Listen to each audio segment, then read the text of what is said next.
Distinguished delegates, the QR code on the display is of the program. You can scan the program to view the QR code.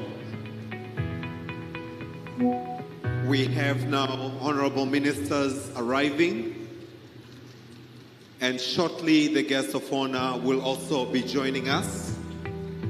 And as I did say earlier, when he comes in, I will request all of us to be upstanding, led by the brass band to usher him in.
So distinguished excellencies, ladies and gentlemen, momentarily, the Deputy Prime Minister of the United Republic of Tanzania and the Minister of Energy will be coming in.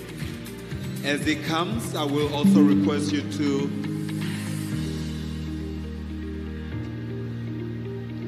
he will also be coming with the guest of honor, and as they will be coming, I will request all of us to be upstanding, and that activity will be happening any moment now.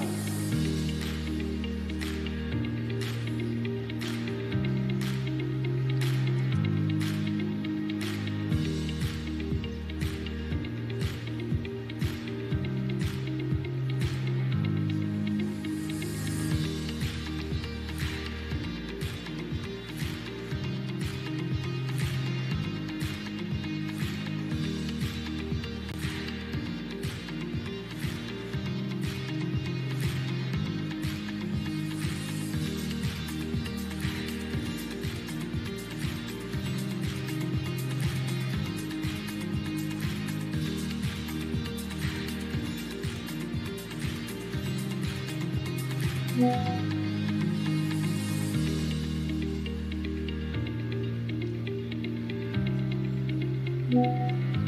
I request all of us now to please rise as the guest of honor is coming into the room. Can we all rise? Brass band. Let's clap our hands as the guest of honor is coming into the room.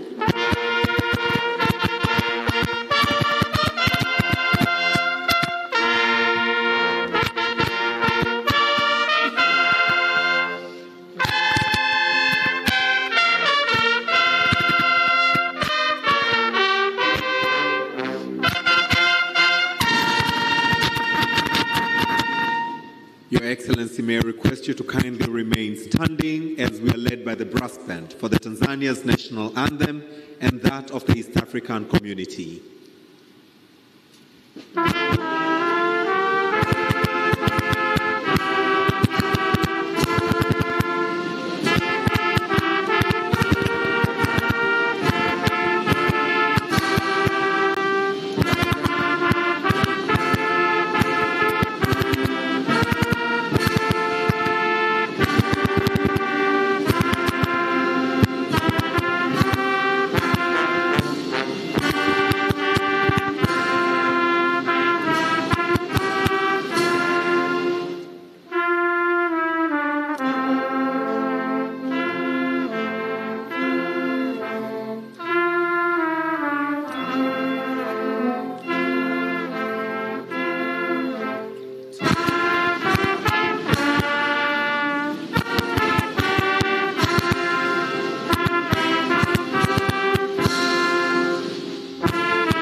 Let us clap our hands as we take our seats. Your Excellency, please take your seat.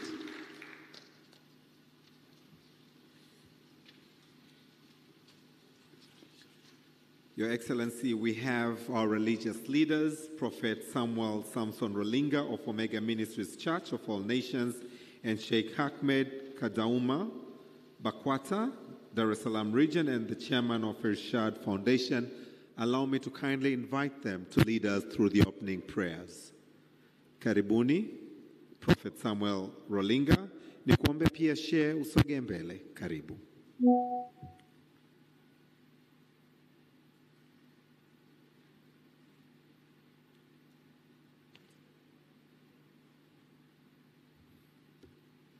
Mheshimiwa mgeni rasmi Dr. Philipo Isidori Mpango, Mheshimiwa Dr. Mashaka Biteko, naibu waziri mkuu, waheshimiwa mawaziri wote, Mheshimiwa mkuu wa mkoa Albert Chalamila na wageni wote wa kutokea katika mkutano huu wa nchi hizi za ukanda wa Afrika Mashariki, ni wasalimu wote kwa jina la Yesu Kristo. Nikumbushe kidogo kwamba leo tumeanza mwezi wetu wa kuingia kwenye Kwaresima. Ni wasii wa Kristo wote katika mwezi huu ambapo tunakuwa tukikumbuka mateso ya Bwana wetu Yesu Kristo. Basi wote tuwe katika kuliombea taifa letu la Tanzania, lakini na wenzetu Waislamu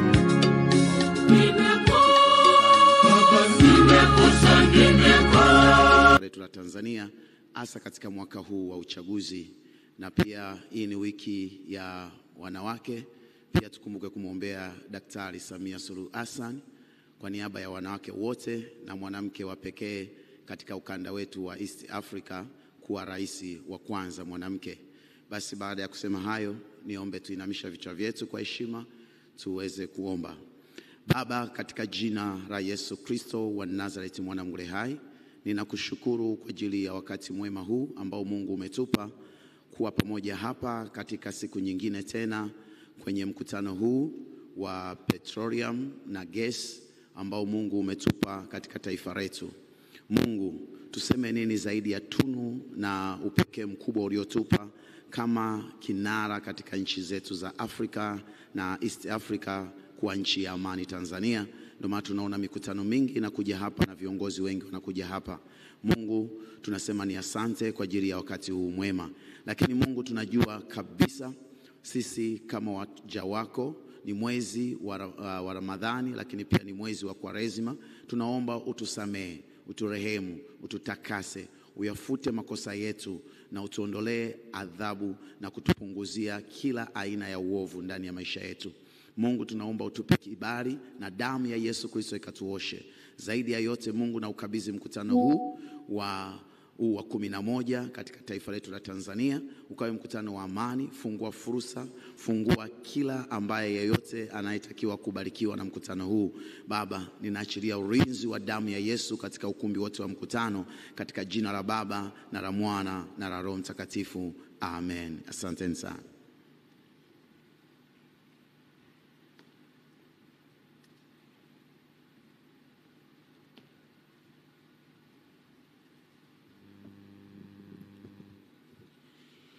بسم الله الرحمن الرحيم. الحمد لله حمدا كثيرا طيبا مباركا فيه، والصلاة والسلام على النبي الأمين سيدنا محمد أبا القاسم، صلاة ربي وسلام إلى يوم الدين وبعد.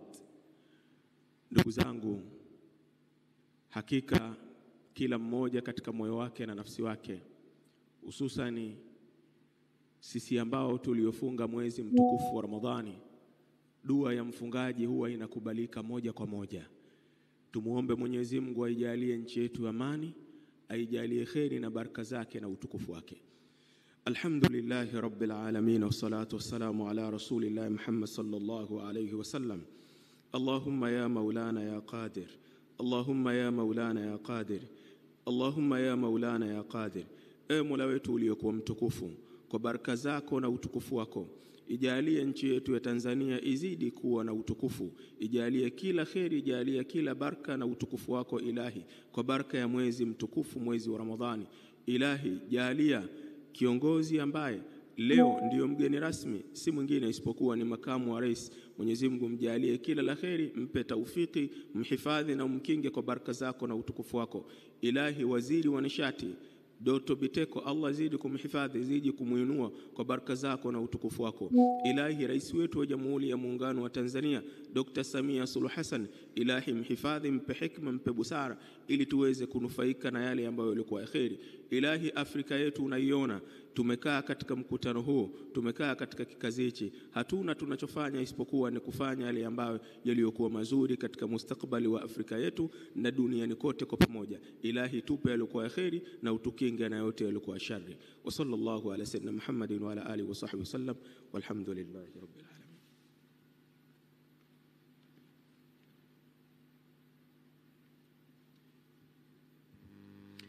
A very special thanks to our religious leaders.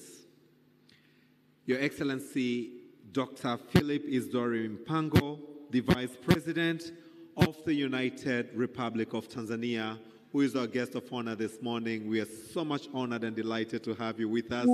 Everyone, can we please put our hands together for the guest of honor this morning for this great honor. Your Excellency, allow me to recognize the presence of Her Excellency Veronica Nduva, the Secretary General of the East African Community. May I kindly request you to rise so we can recognize your presence, and let's put our hands together for her. Thank you very much. Your Excellency, allow me to recognize the presence of Honorable Dr. Mashaka Biteko, Deputy Prime Minister and the Minister of Energy of the United Republic of Tanzania, who is our host at this conference. Your Excellency, allow me to recognize the presence of Honorable Opiyo Wandayi, Minister of Energy and Petroleum, Republic of Kenya. Your Excellency, allow me to recognize the presence of Honorable Ruth Nankabirwa Sentamu, Minister of Energy from the Republic of Uganda. Your Excellency, allow me to recognize the presence of Honorable Dahir Shaya Mohammed, Minister of Petroleum Mineral Resources from the Republic of Somalia. In a very special way, Your Excellency, allow me to also recognize the presence of Honorable Thabit Mahmoud Kombo, Minister of Foreign Affairs and East Africa Cooperation. Your Excellency, allow me to recognize the presence of Honorable Shabani Ali Athman, Minister of Blue Economy and Fisheries from the Revolutionary Government of Zanzibar. On the high table, Your Excellency, allow me to recognize the presence of Honorable Judith Kapinga, Deputy Minister of Energy of the United Republic of Tanzania. Your Excellency, allow me to recognize the presence of Honorable Albert Chalamila, the Dar es Salaam Regional Commissioner. Please, if you may rise, we recognize your presence. Asante sana. May I also recognize the presence of all Excellencies ambassadors present. Your Excellency, in a very special way, allow me to recognize that Rwanda's ambassador to Tanzania is also representing the Minister of Energy from the Republic of Rwanda. Your Excellency, allow me to also recognize the presence of honorable chairs of permanent parliamentary committees present from across the region. All the chairs of permanent parliamentary committees, if you may kindly rise so we can recognize your presence. Thank you very much. Your Excellency, allow me to recognize in a very special way the presence of Honorable Andrea Arik Aguer Maluet, Deputy Secretary General, responsible for infrastructure, productive, social and political sectors of the East Africa community. Let's give him a round of applause. Thank you very much. Your Excellency, allow me to recognize the presence of Engineer Felchesn Mramba, the Permanent Secretary, Ministry of Energy of the United Republic of Tanzania. At this juncture, may I also request all the permanent secretaries present to please rise so we can recognize your presence. Let's give them a big round of applause. Asante, asante sana. May I recognize the presence of all district commissioners present. Your Excellency, please also allow me to recognize the presence of Dr. James Mataragio, Deputy Permanent Secretary, Ministry of Energy. But in a very special way, I also would like to recognize him as the chairman for the EAPCE'25 Regional Steering Committee. So at this juncture, may I also request the members of the steering committee to please rise so we can recognize your presence.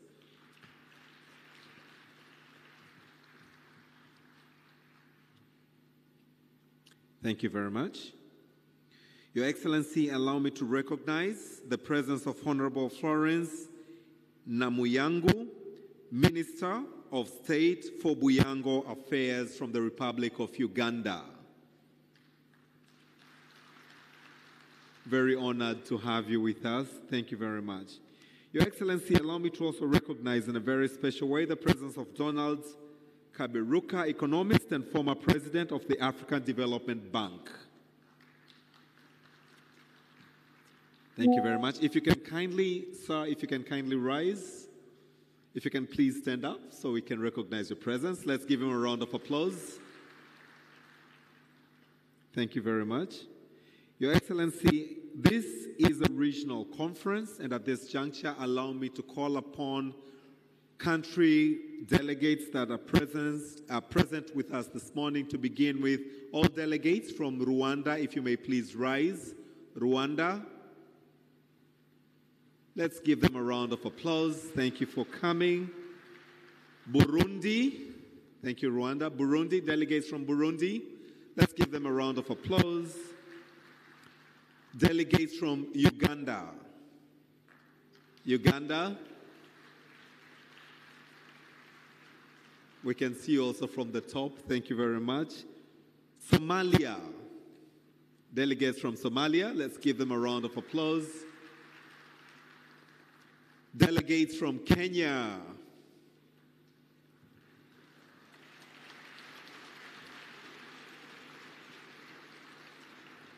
Your Excellency, almost half the room is Kenya.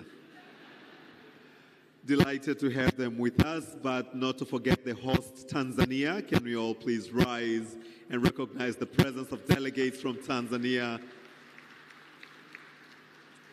Thank you very much. Kindly take your seats. Your Excellency, allow me to also recognize the presence of all board chairpersons from across the region, this being a regional conference, but allow me in a very special way to recognize the presence of Honorable Professor Mark Mondosia, Chairman of the Board of Ewura, is with us. Asante sana, Professor. At this juncture as well, from across the region, may I recognize the presence of all board members present. Guests of honor, allow me to also recognize the presence of all heads of government agencies present from across the region, all distinguished sponsors from across the region, all heads of private sector and investors from across the region. Guests of honor, we have distinguished speakers and panelists from across the region, our religious leaders, distinguished invited guests, members of the press, without to forget to mention, honorable guests of honor, that we are live on TBC and other various channels. Distinguished guests, ladies and gentlemen, Jamhuri ya Muungano wa Tanzania. I take a singular honor to welcome you all to the 11th East African Petroleum Conference and Exhibition, which is happening here in Dar es Salaam, Tanzania, this 2025.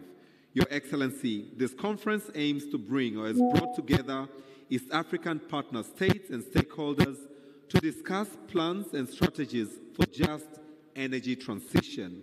We are guided by the theme Unlocking Investment in Future Energy, the role of petroleum resources in the energy mix for sustainable development in East Africa. I will mention momentarily all our sponsors, but before I do that, Your Excellency, allow me now to invite for the remarks of the steering committee, the chairman, Dr. James P. Mataragio of the Regional Steering Committee. His remarks will be followed by the welcoming and introductory remarks by Engineer Philchezi Mramba, the Permanent Secretary, Ministry of Energy. As is already on the stage, let's also usher him with a round of applause. Karibu.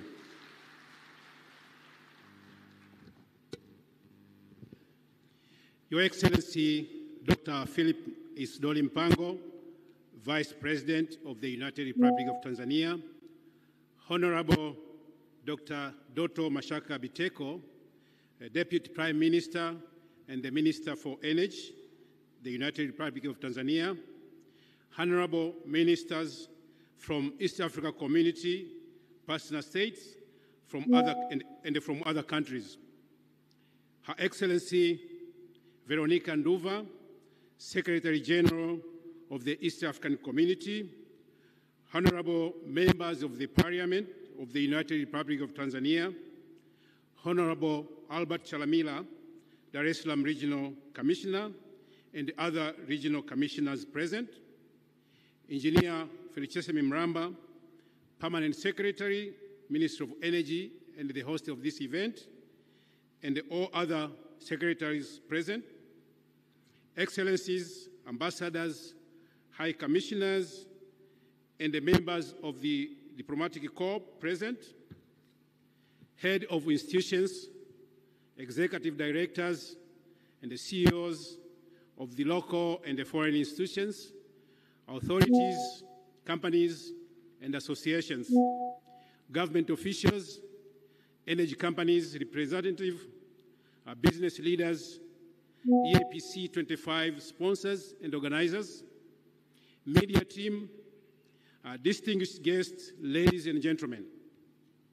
Your Excellency, with immense pride, we celebrate 2 decades since the East African partner states established the East African Petroleum Conference and Exhibition with the primary objective of promoting exploration, development, and the production of oil and gas in the region. First held in Mombasa, Kenya, in 2003, since then, the conference has been biannually on rotation basis among partner states. Initially, when it started, the conference attracted fewer participants simply because it commenced at a time when none of the founding member states had started production of hydrocarbons. Your Excellency, with increasing hydrocarbon prospects in the region, the commercialization of natural gas in Tanzania in 2004, and the commercial oil discovery in Uganda in 2006, EAPC started to gain traction and attracted more participants. The conference and exhibition attained prominence when several petroleum discoveries were made from the mid-2000 up to 2015 due to increased exploration activities. As a result, the EPC became a vital platform for member states to deliberate and draw actionable strategies to sustainably develop the discovered resources and enhance the exploration of petroleum in the region. Your Excellency, with time, EAC has expanded to 8 partner states, and this has made the EAPC to grow even bigger and stronger. The conference and exhibition have snowballed into a big event, attracting more than 1,000 participants from the government institutions, major and independent internationals, energy companies, as well as service providers, financial institutions, non-governmental organizations.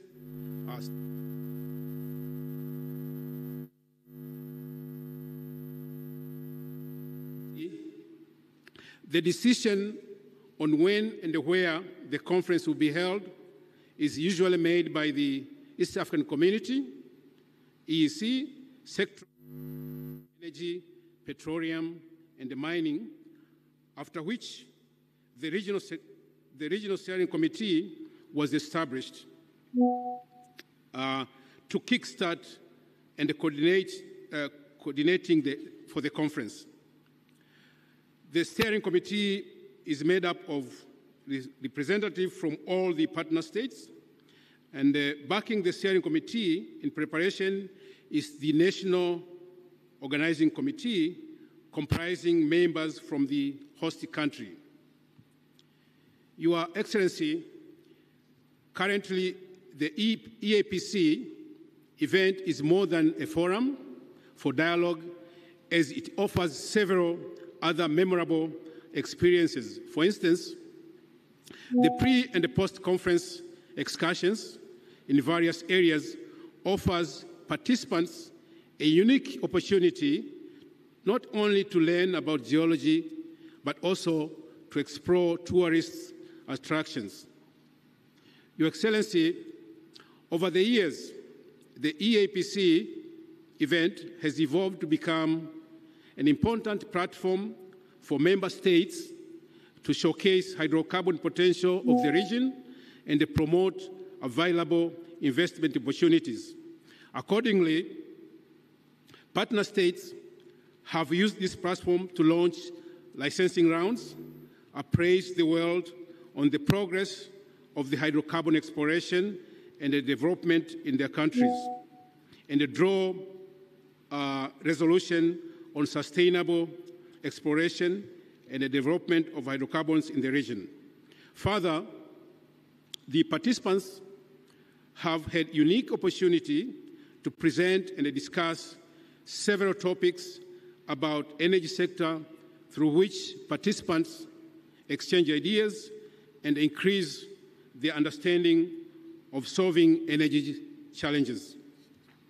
Your Excellency, now allow me to use this opportunity to thank the East African Community Secretariat and the Steering Committee members for their trust in me that I could chair and lead preparation for this event.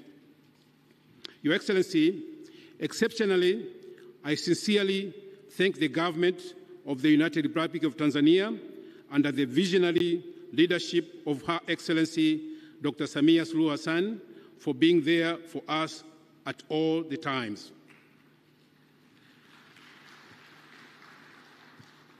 Further, we appreciate the support provided to us by the Minister of Energy, by the Minister of Foreign Affairs and the East African Community, East African Operation and Tanzania Minister of Energy in the cause of making this event successful.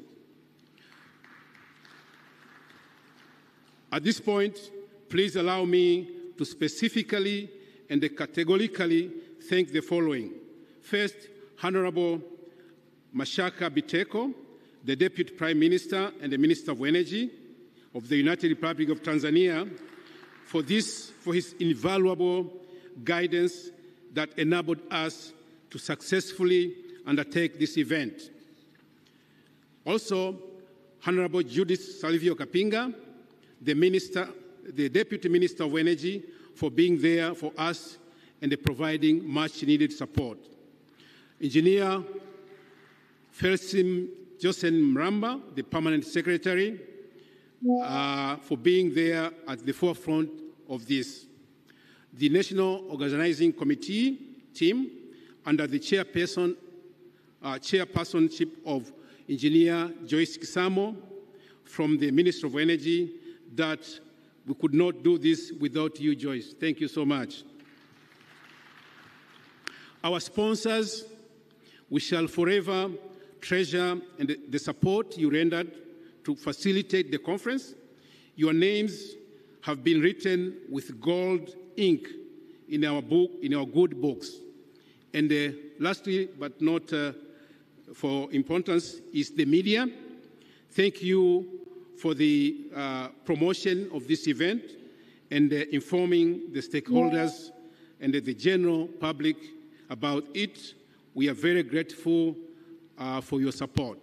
Your Excellency, with that said, I thank you very much and I wish you an enjoyable conference. Thank you so much.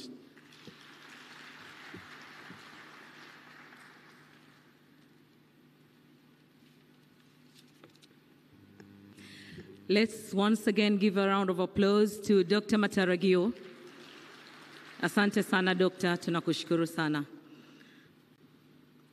Your Excellency, before the welcoming and introductory remark of P.S. Mramba, Permanent Secretary from the Ministry of Energy, allow me please to recognize our esteemed sponsors who have been sponsored us across the region. I would like to recognize the sponsorship from Tanzania Petroleum Development Corporation, TPDC. Makofi tafadhali kwao. Also, we would like to recognize the sponsorship from Petroleum Upstream Regulatory Authority, PURA, in Tanzania. Also, we really thank you so much, the Energy and Water Utility Regulatory Authority, EWURA, in Tanzania. Without forget the Petroleum Bulk Procurement Agency, PBPA, in Tanzania. The Rural Energy Agency, REA, here in Tanzania. We also recognize the sponsorship from Ara Petroleum Tanzania Limited, Africa Geophysical Services, AGS, Oilcom Tanzania Limited, Uganda National Oil Company, UNOC. Thank you very much. National Microfinance Bank, NMB. Also, we would like to say thank you very much for the sponsorship from Tanzania International Petroleum Reserve, TIPA. Without forget Moil Energies, Total Energies, Shell Exploration and Production Tanzania, Equinor Tanzania, the Tanzania Electric Supply Company here in Tanzania, TANESCO, Puma Energy, Maureen Prom Exploration Production Tanzania Limited. We also very much thankful to Gulf Interstate, East Africa Crude Oil Pipeline, EACOP. We also recognize the support from CRDB Bank, CNOC Uganda Limited. Without forget the Kenya Pipeline Company, KPC. We also recognize the support from the National Oil Corporation of Kenya, NOC. We also thank you very much the sponsorship from Stanbic Bank Tanzania, KS Energy, Petroleum Authority of Uganda, Tanzania Oil Company Tan Oil, Petroleum Authority of Uganda PAU. Without forget the sponsorship from Tazama, Gas Supply Company, it's called Gasco, Solution Tag, Vivo Energy, Tindwa Medical Health Services, TMHS. Kwa kweli tunawashukuru sana Mheshimiwa mgeni rasmi kwa sapoti yao ya kufanikisha mkutano huo. Your Excellency, allow me now to invite Permanent Secretary, Minister of Energy from Tanzania, Engineer Felcius Mimramba, for his welcome and introductory remark, to be followed by key address from Dr. Kaberuka. Karibu sana, Katibu Mkuu.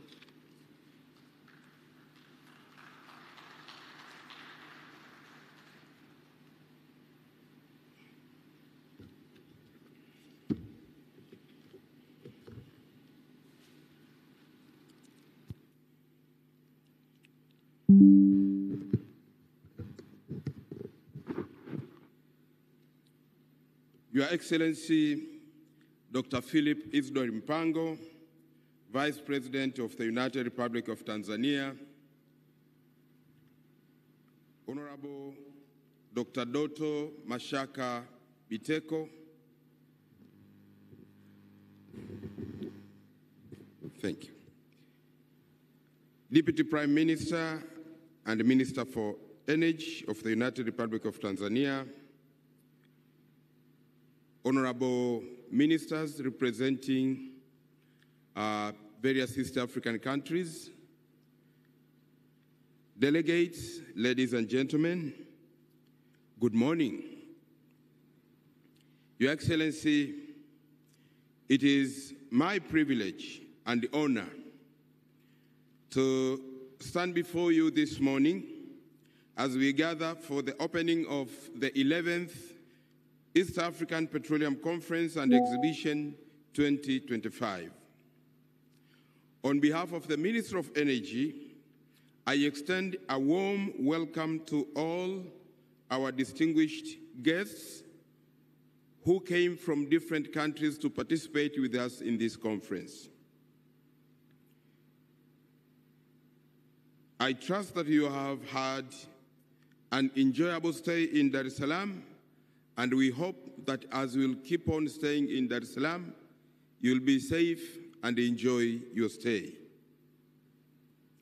Your Excellency, this important event is a cornerstone in promoting the exploration, development, production, and sustainable utilization of oil and gas resources in East Africa. As we navigate the evolving global energy landscape, Tanzania remains steadfast in its commitment to leverage natural gas as transitional fuel, supporting industrialization, transportation through compressed natural gas, and ensuring access to clean cooking energy for our people and for the industries. In line with our national energy strategies, we are accelerating efforts to transit from traditional biomass cooking methods to modern and clean alternatives such as natural gas, liquefied petroleum gas, and electricity. This transition is crucial for enhancing public mitigating environment in order to address the issue of environmental degradation and fostering energy efficiency across our communities. Your Excellency, the East African Petroleum Conference and Exhibition is not just a regional gathering, but an international forum for collaboration, knowledge exchange, and innovation. It provides a unique opportunity for stakeholders to engage in meaningful dialogue, adopt cutting-edge technologies, and address sectoral challenges while working towards a diversified and sustainable energy future. For Tanzania, hosting this conference is a privilege as it allows us to exchange experience, build a stronger partnership, and deepen regional cooperation in the oil and gas sector, while also advancing the broader energy transition agenda.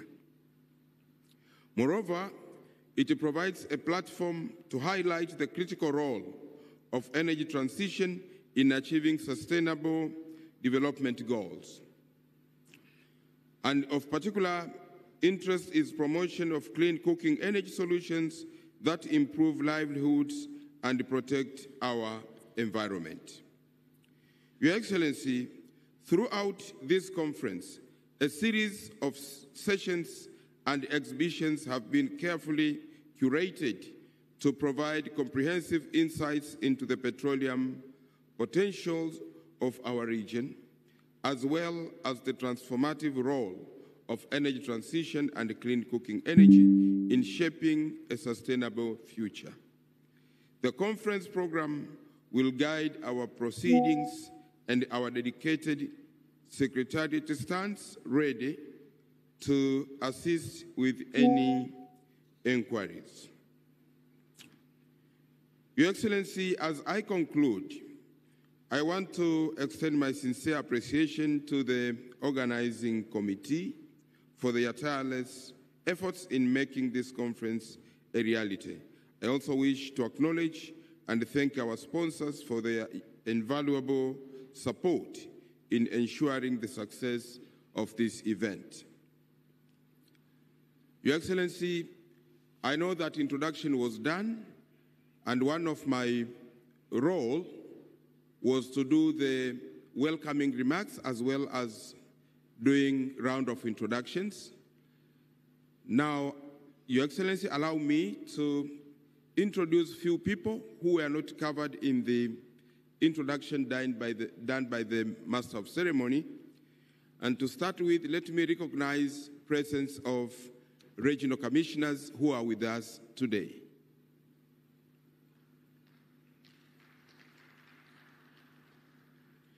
Again, let me acknowledge presence of guests from countries outside the East African community.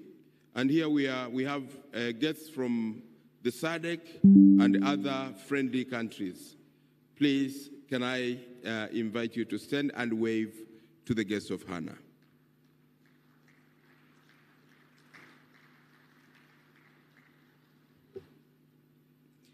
Your Excellency, we also have a big team from the media who are with us today. If you can just wave. We have representatives from high learning institutions, universities, and other high learning institutions. If you can rise and wave.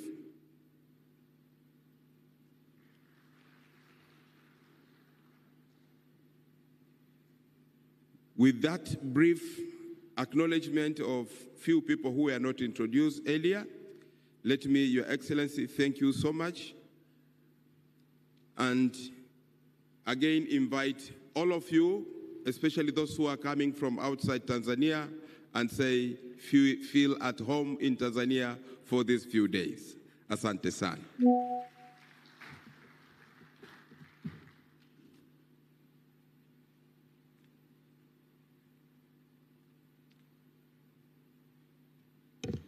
Let's extend another warm round of applause to Felchizem Ramba, the Permanent Secretary in the Ministry of Energy, and of course, the host. Your Excellency, as we are looking on to unlocking investment in the future energy, the role of petroleum resources in the energy mix for sustainable development in East Africa, allow me without further ado to invite Dr. Donald Kaberuka, economist and former president of the African Development Bank, for his keynote address, to be followed by a very brief entertainment by Kibati, so at least our guests can have a feel of Tanzania, Zanzibar.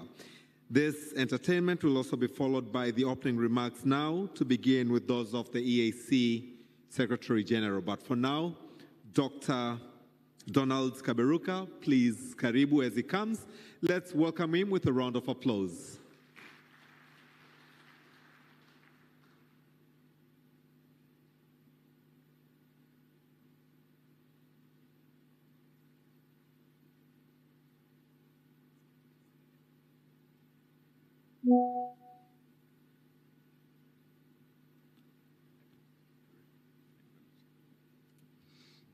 Thank you.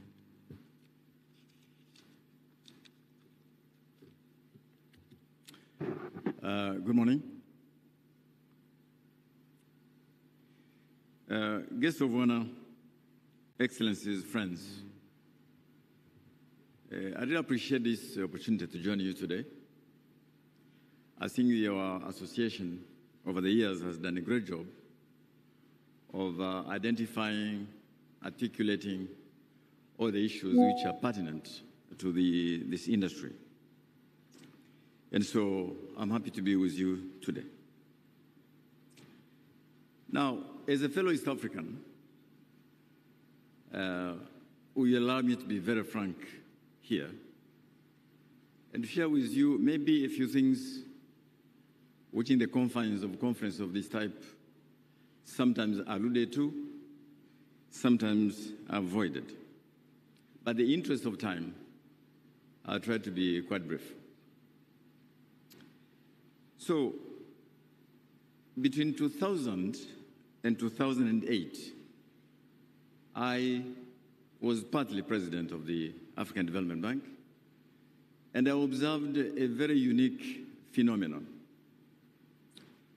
that, as Vice President you know very well, after years of decline in Africa, from the turn of this millennium, African countries began to grow very, very fast, above 7%, 8%.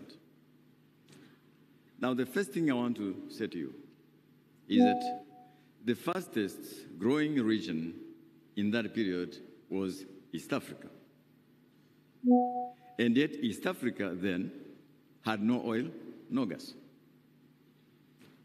It was performing much better than many countries in North Africa and on the Atlantic belt in natural resources. I want you to reflect on this. That whether it was Ethiopia, Kenya, Uganda, Tanzania, Rwanda, and others in the region, they were growing all above 7%, 8%. Yet they had no oil, they had no gas. Countries on the West African coast, on the Atlantic belt, rich in oil and gas were having sometimes strong growth, sometimes very slow. Either way, it was very volatile. 9% one year, 3% another year. So I want to leave this with you and I come to it. And so what I decided to do in 2009 was to commission a study. That study is available to you. I was hoping to share with you, but the time is limited. It is called Oil and Gas in Africa, which we commissioned with the African Union to try to share with you what are the implications for these massive discoveries of oil in this region and gas. Now, obviously, as prices were increasing between 2000 and 2008, almost 4 times, that stimulated a lot of exploration. That is normal. That is what happened in this region. And so I watched something, again, quite unique, because as oil prices go up, if you're an exporting country, obviously you get more revenues. If you're an importing country, your balance of payments, your currencies come under pressure. So there were 2 groups of countries in Africa, those benefiting from the increased revenues and those who are seeing pressure on their balance of payments. That too is very normal. So I chose to do this study. I really hope you can look it up. And I had the following reasons why I thought this study was very important, and I really want to recommend it to you. The first one, so how come the East African region, which had no oil and gas, were doing much better than those areas with oil and gas? We needed to dig in and find out what were the reasons. Number 2, this was 2009, immediately after the global financial crisis. At the beginning of the financial crisis, there was, in the international media, a very naive, rather lazy assumption that Africa would be the continent to suffer the most. Yes, we were bruised, but we actually emerged from the financial crisis much stronger than people thought. That too, for me, was quite important. And number 3, I was concerned about the euphoria and the implications of euphoria on economic policy. Oil is coming, gas is coming, so all the issues.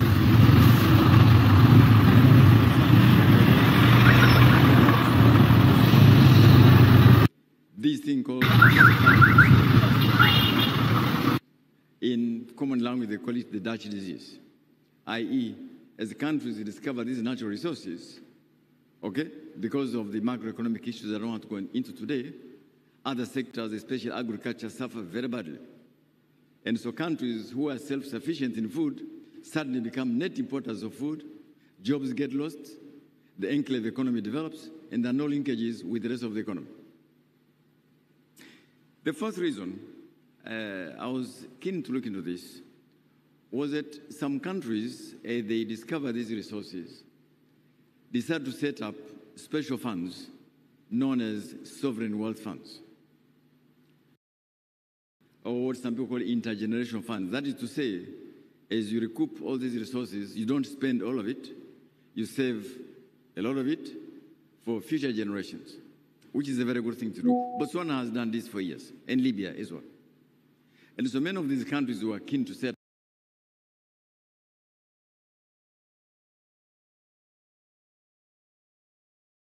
up the sovereign wealth funds.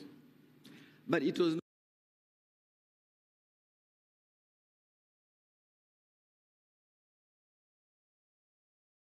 not working quite well.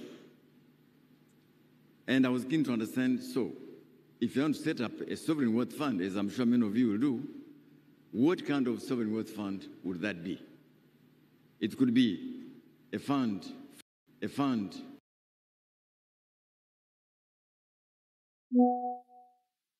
Sovereign wealth fund would that be?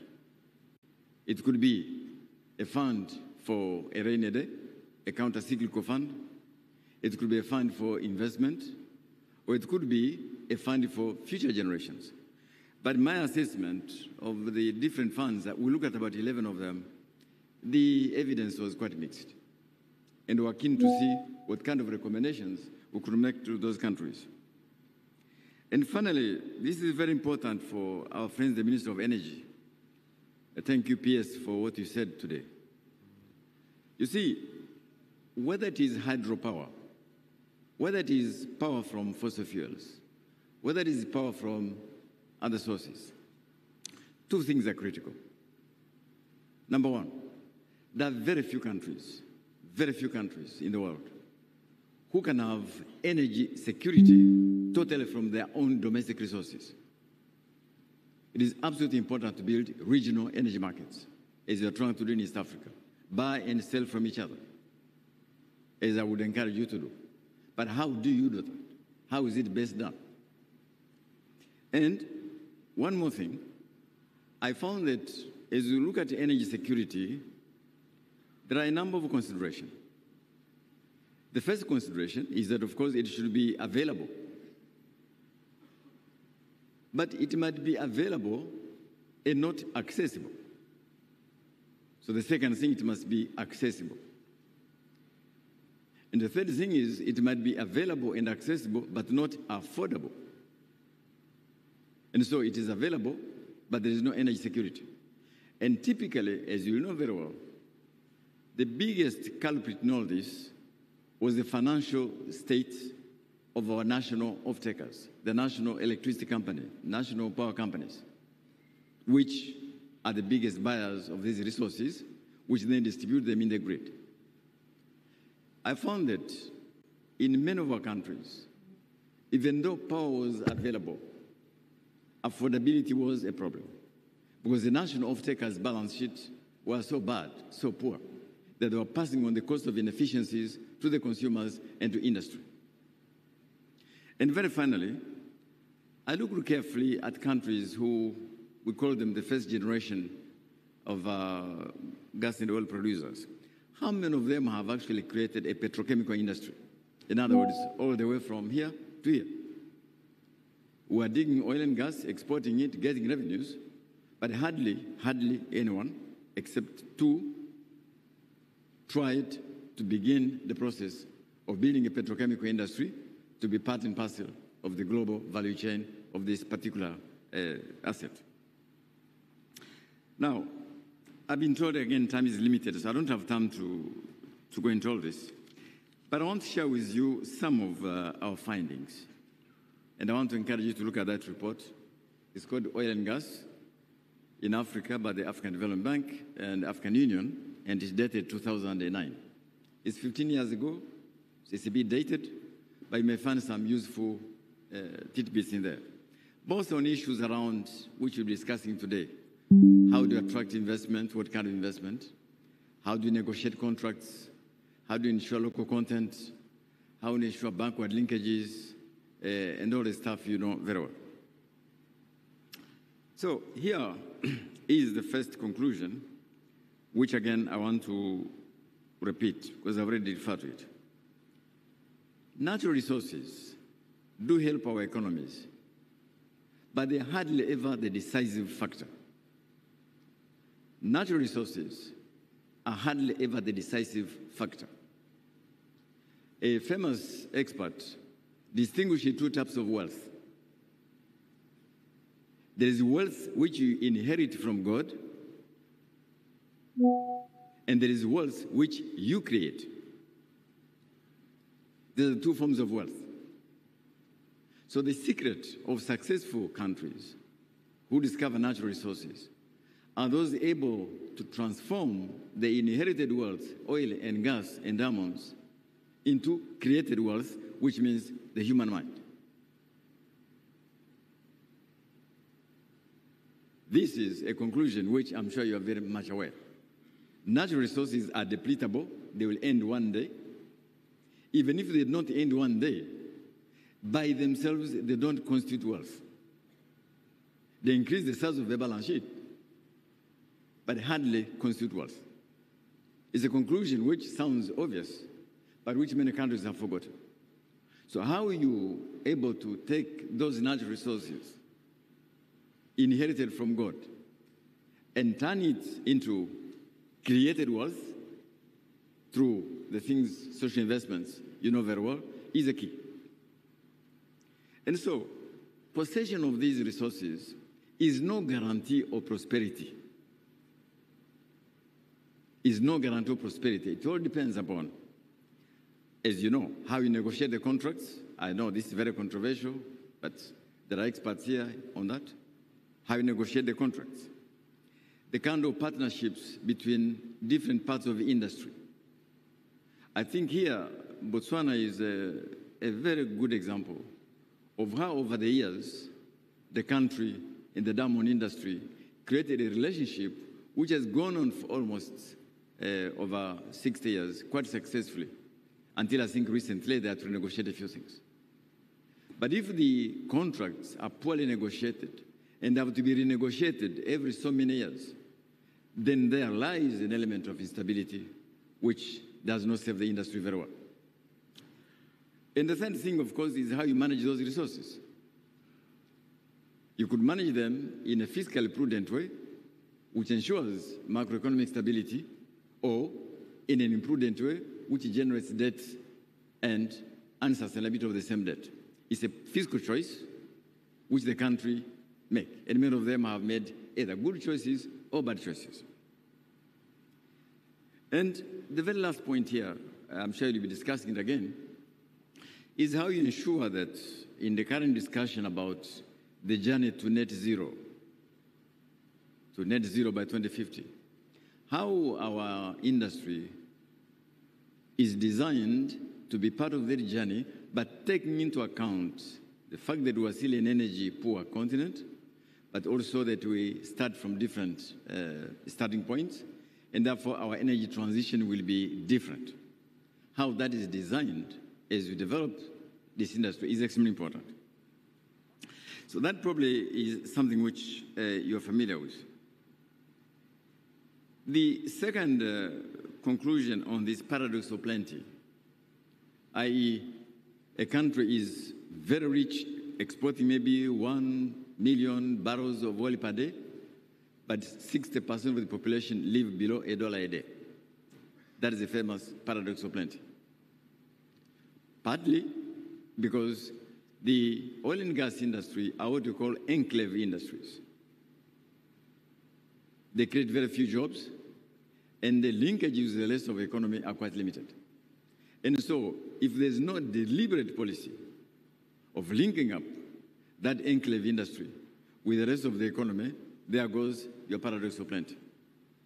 We know countries who used to be net exporters of food products, all right? Now they're net importers of food products, all right? Job creation outside the enclave sector is very limited. Now, I want to say this. I don't believe that the Dutch disease or the paradox of plenty, okay, is necessarily something which is unavoidable. It is something which planners have to build early on into the thinking of the system, how you manage the resources in a way which builds the rest of the economy, not actually damages the rest of the economy. Another conclusion which we reached was how to manage volatility. And I will explain this way. Sometimes being of an advanced age can help. In 1972, I don't see many people in this room who were born then. I might be one of the few.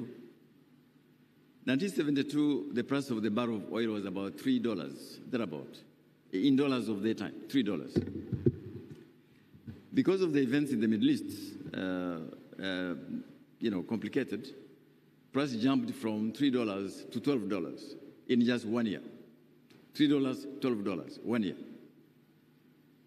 And then up to 79, by the time of the Iranian Revolution, oil price had gone from $3 to $32 a barrel.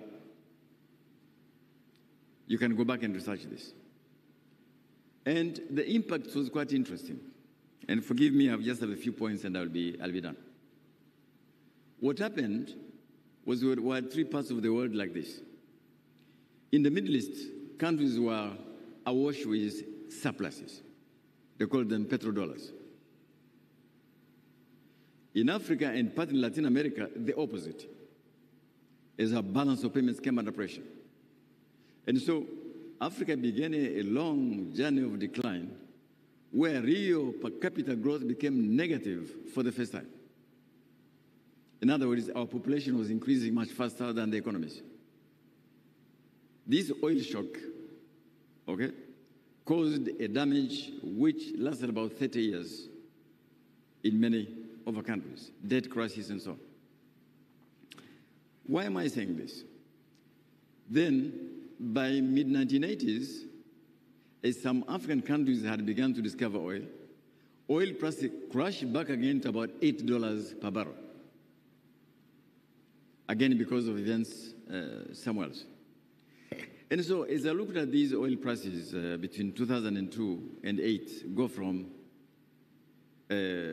up almost 4 times, I worried that our countries, again, will have difficulties thinking about how you manage volatility.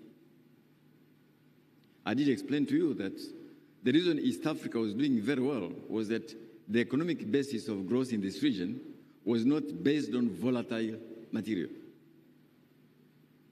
Okay, so how best do you manage volatility? I'm not here to explain something which you know very well. I will leave that to you. But I think the more you think about the fact that exploration in this region has happened at large scale because the oil prices were very high. But the world being what it is, one day these same oil prices might come down. So what do you do? I said that one of the reasons we're doing this study was that we're figuring out what kind of funds you could establish which take care of those kind of situations. It's a big subject for another day, but I want you to reflect seriously. It is not simply enough to set up a sovereign wealth fund. It is important to think through what kind of fund, what is the governance around it, and number 3, what is the robustness in terms of oversight? I'll give you an example. So here's a country in Southern Africa, which has a sovereign wealth fund. During the global financial crisis, they had a deficit in the budget. And they came to us and they said, look, could you lend us $1.5 billion to close our deficit? All right? And I looked carefully at it and I saw 3 things. Mr. Vice President, this is something you might be familiar with. That country decided to do this. We shall increase domestic revenues from other taxable base.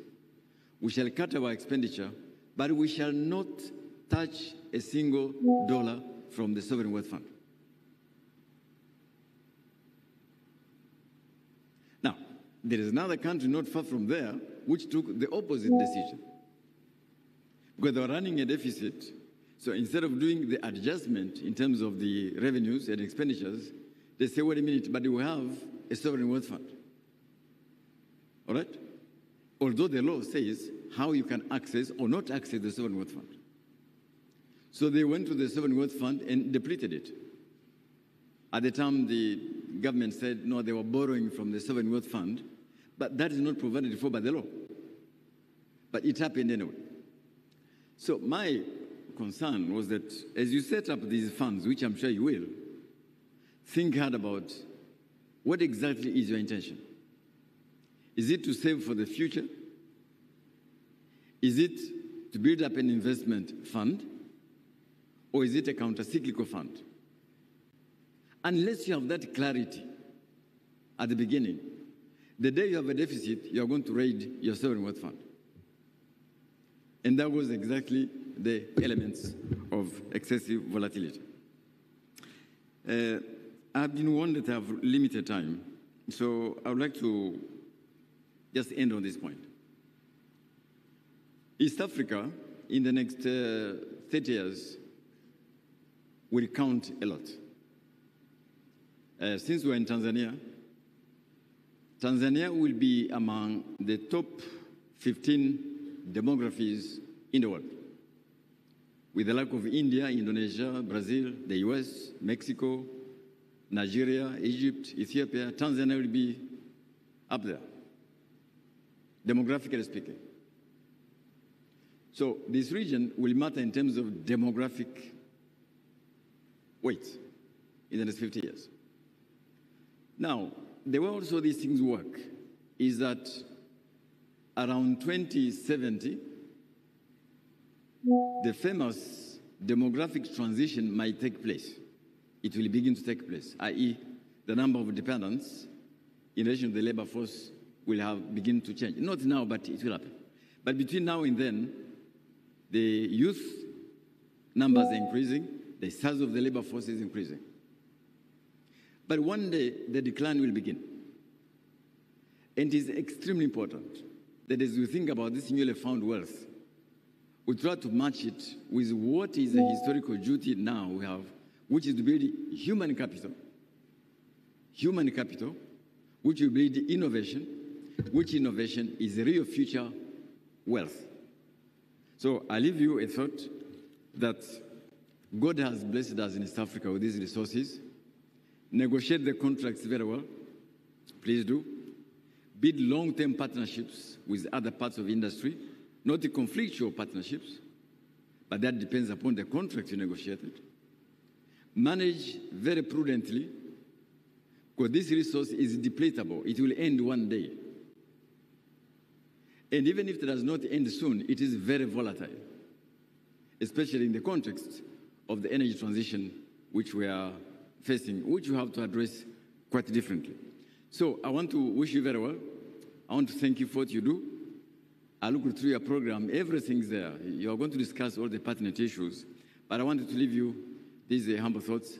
Thank you again for inviting me. Thank you.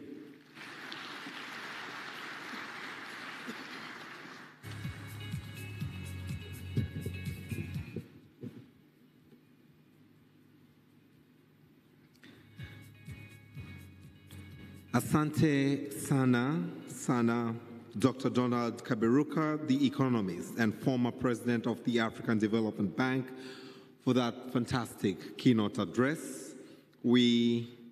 Guest of honor, allow me to take cognizance of the fact that Her Excellency Leontine Nzeimana, the Burundi ambassador to Tanzania, is also here at the capacity representing Honorable Ibrahim Uwizeye, the Energy and Mines Minister. Can we once again recognize the presence by giving her a round of applause?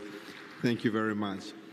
Your Excellency, allow me now to get a bridge of entertainment as I bring Kibati all the way from Zanzibar for a short entertainment.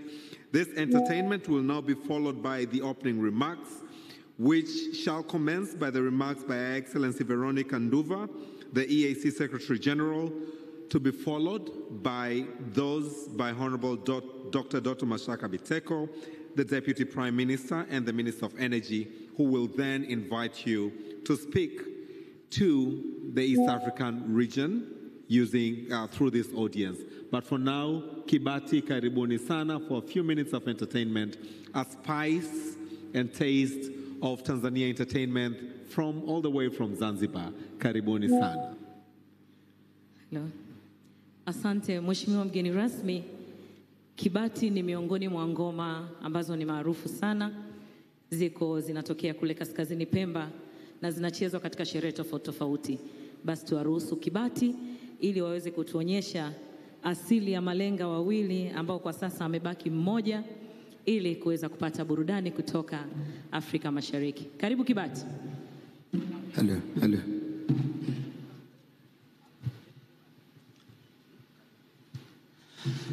Asema ninawasalimu kwa jina la Jamhuri ya Muungano wetu wa Tanzania. Kazi endelee. Asema hongera baba hongera. Asema makamu wetu wa Jamhuri ya Muungano wetu wa Tanzania baba hongera. Hongera we baba hongera hoyawe. Kwa juhudi zako twazidi kung'ara.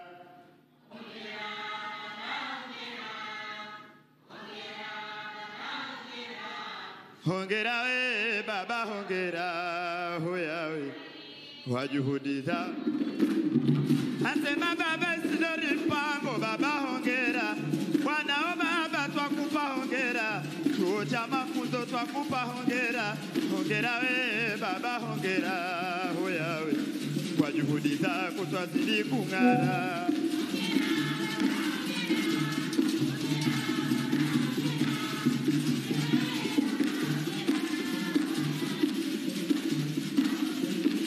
Hema kwa juhudi zako baba, kwa juhudi zako baba Isidori Mpango, si kwa juhudi zako ziliku. Hema kwa juhudi zako, hema kwa juhudi zako. Asema mkutano wa 11 wa petroli Afrika Mashariki leo unafanyika we. Ni mkutano mkuu wa Afrika Mashariki unafanyika we. Lengo kujadili mipango ya kimaendeleo ya Afrika. Kwanza we nipija panga pego mezani anga panika kwa kunipija panga jana Mungu tani beberu kupana msabana kuja kwa pala mwana samana. Sema to kuja kwa bara bi Mungu amladida bia kuje kama sana kwa bara tumbuke ndani na dua ya malenga hairudi asilani. Mie nikiomba dua zangu wenzangu mwiti. Hasema furaha leo furaha baba zimetuja. Hasema makamu wetu wa Jamhuri ya Muungano wa Tanzania, karibu baba, wanao leo tushakupokea. Baba tunakushukuru sana leo kwa kuhudhuria. Husema furaha niliyokuwa nayo baba siwezi kujizuia, maana mie mwanao huwa na enjoy baba kila kibati ninapokuimbia. Hasema japokuwa watu wanakaa na kunisema vibaya, basi leo nawaambia mimi na makamu wa Jamhuri ya Muungano wa Tanzania ni sawa na mgonjwa na dawa, tuambia wazi wazi bure munajisumbua. Asema mkutano wa 11 wa petroli Afrika Mashariki baba leo kuja kufungua tena, mashahidi macho yetu leo tutajionea, na wageni mbalimbali kutoka nchi mbalimbali twawaambia karibuni. Tanzania ni nchi yenye amani, leo tushawapokea. Asema Tanzania ni nchi yenye amani, leo tushawapokea, karibuni, karibuni tena mujisikie furaha huku mkishangilia.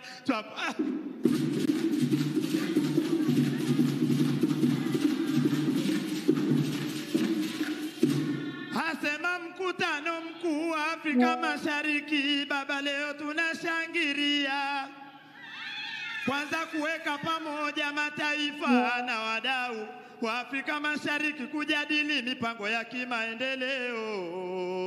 Leo tunashangilia na pia kuzungumzia rasilimali mafuta na gesi na changamoto mbalimbali leo kuziondoa.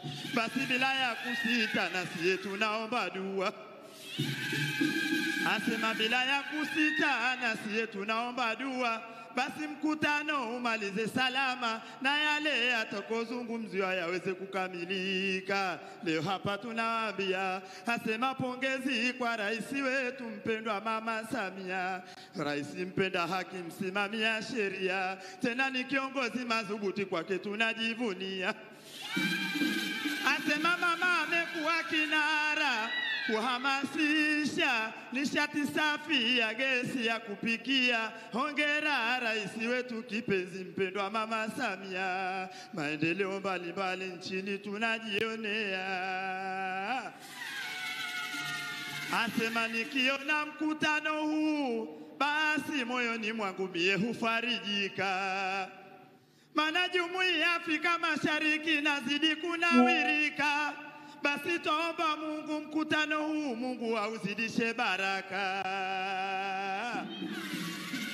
Asema tuomba Mungu mkutano huu Mungu auzidishe baraka, yale yote atakayozungumziwa basi yaweze kukamilika.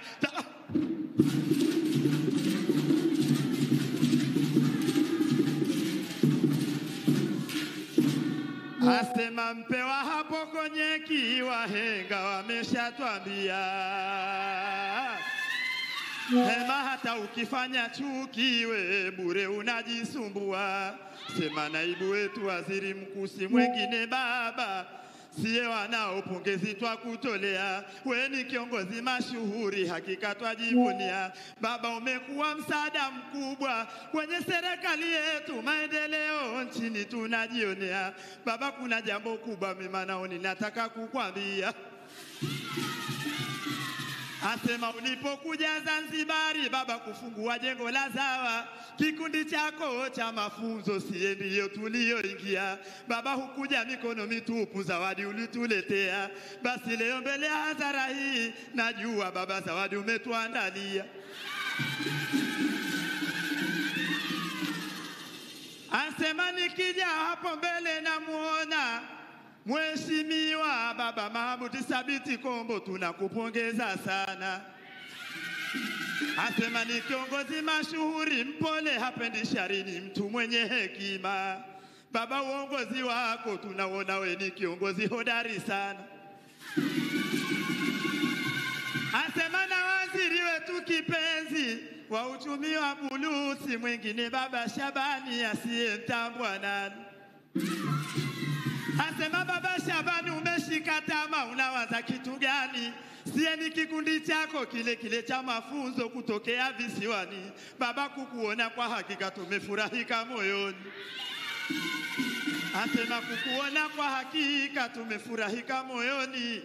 Baba usione ajabu, usiye ni wanao, hakika tunakupenda moyoni. Najua baba huwezi kukaa kitako, lazima utasimama kuja hapa leo uwanjani. Asema we sherehewe, leo twasherekea. Viongozi wetu wapo vitini wametulia we. Hongera viongozi wote twawatolea. Hema we sherehewe, viongozi wetu wapo vitini wametulia we. Hongera viongozi wote twawatolea. Asema wawapiwe, wawapi leo viongozi wetu waje hapa tufurahike nao.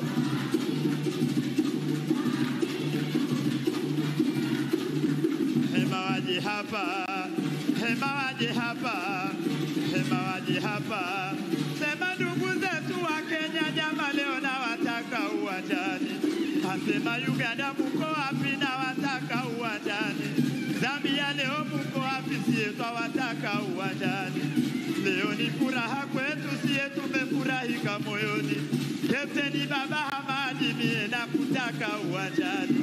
Leo ni furaha kubwa siye tumefurahika moyoni. Waliosema haya wimbo mbona leo yamekuwa eti waje hapa we. Hema waje hapa, hema waje hapa, hema waje hapa, hema waje hapa, waje hapa. Asema nikenda kwa makamu wangu mie sitakosa kitu, muda usoza we. Asema nikenda kwa baba Sidori Mpango mie sitakosa kitu, muda usoza. Asema pongezi baba nyingi sana kwa hakika wanao twakutolea. Najua baba Isidori Mpango sasa hivi umetulia. Maana mwanzo toka nilipoingia baba unashindwa kunitizama, na mimi sasa hivi kibahati baba unakiangalia. Asema sasa unasikiliza maneno yangu mazuri hapa ninayokuambia. Asema baba niliposikia unakuja, basi jana mwanao niliota tena ndoto usiku ya kushangaza. Baba ndoto niliyoyota niyota usiku wa kiza. Asema niyota baba kutoka kwenye kiti kunkuja uwanjani, ishara ya kunipongeza.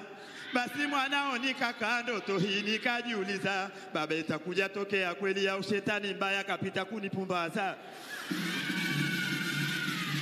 Asema baba itatokea kweli au shetani kapita kunipumbaza, na mimi baba Sidori Mpango leo mbele ya hadhara hii ndoto utaitimiza vota. Muda usoza we fundi. Asema nikenda kwa makamu wangu sitakosa kitu. Let us all clap our hands. Asema nikenda kwa baba sidoni pambo sitakosa kitu. Asema hongera mwanangu we, hongera na nimwajikaje. Asema hongera na sisi wanao. Asema baba sidoni hongera we, na nimwajikia vipi. Hongera na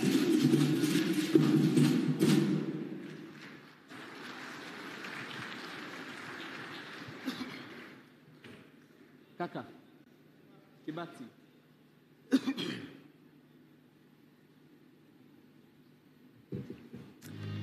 Excellencies, distinguished delegates, ladies and gentlemen, let's give Kibati another round of applause for good representation of Zanzibar, Tanzania.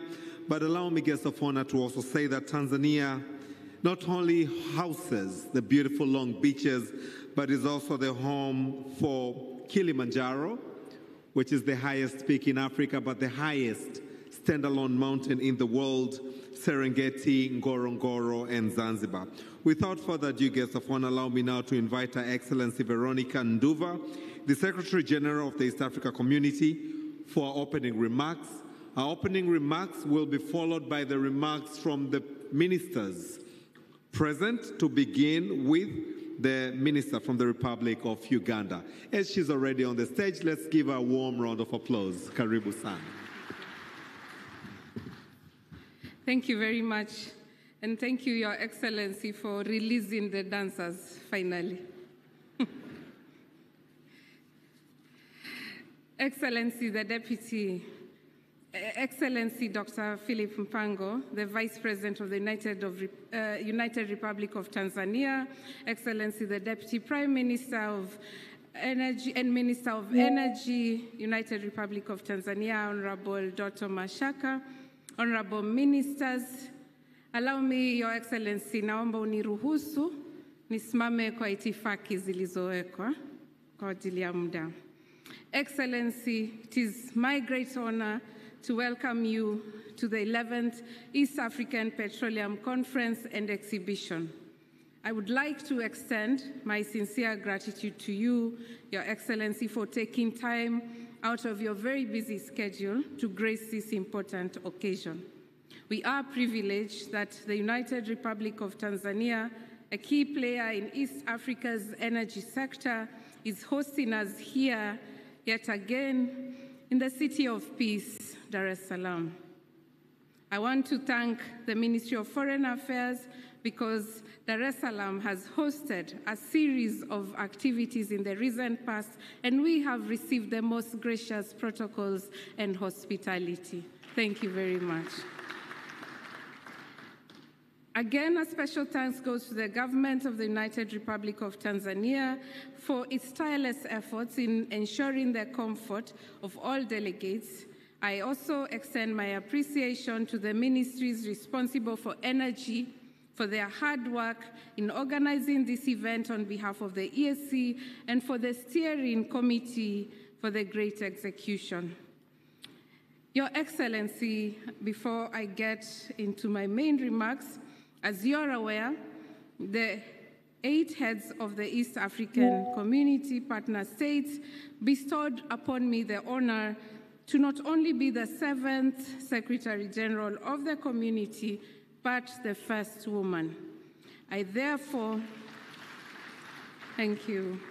I therefore, as we gather for this conference, want to recognize the remarkable women advancing the energy sector in a traditionally male-dominated field. It's inspiring to see women leaders, including CEOs, Minister from Uganda, breaking barriers and reshaping the petroleum industry. In celebration of the Women's Week and in honor of International Women's Day on March 8, 2025, we acknowledge these trailblazers. Amongst them is Her Excellency Mama Samia Suluhu Hassan, President of the United Republic of Tanzania, who leads global efforts in clean cooking energy. One of the words I've learned to my Kenyan brothers and sisters being here, is nishati jadidifu and renewable energy for that matter. And I learned it from Her Excellency. We also celebrate the contributions of investors, businesswomen, and unsung heroines across East Africa and beyond who are laying the foundation for a more inclusive and progressive petroleum industry. Let us continue to support and uplift their work in driving innovation and sustainability. Your Excellency, a few years ago, the East African region was not a major player in the gas and oil industry, global oil and gas industry. However, significant changes have occurred since then, with groundbreaking discoveries and advancements in technology. Our region is now among the world's most promising frontiers for oil and gas exploration. To date, East Africa has discovered approximately 6.5 billion barrels of oil in Uganda, 750 million barrels in Kenya, and over 50 trillion cubic feet of natural gas in Tanzania. South Sudan also continues to produce and export crude oil, while Burundi and Rwanda are actively exploring potential oil and gas deposits. This progress is a testament to the region's growing potential in the energy sector, driven by innovations in exploration, technology, and efficient resource management.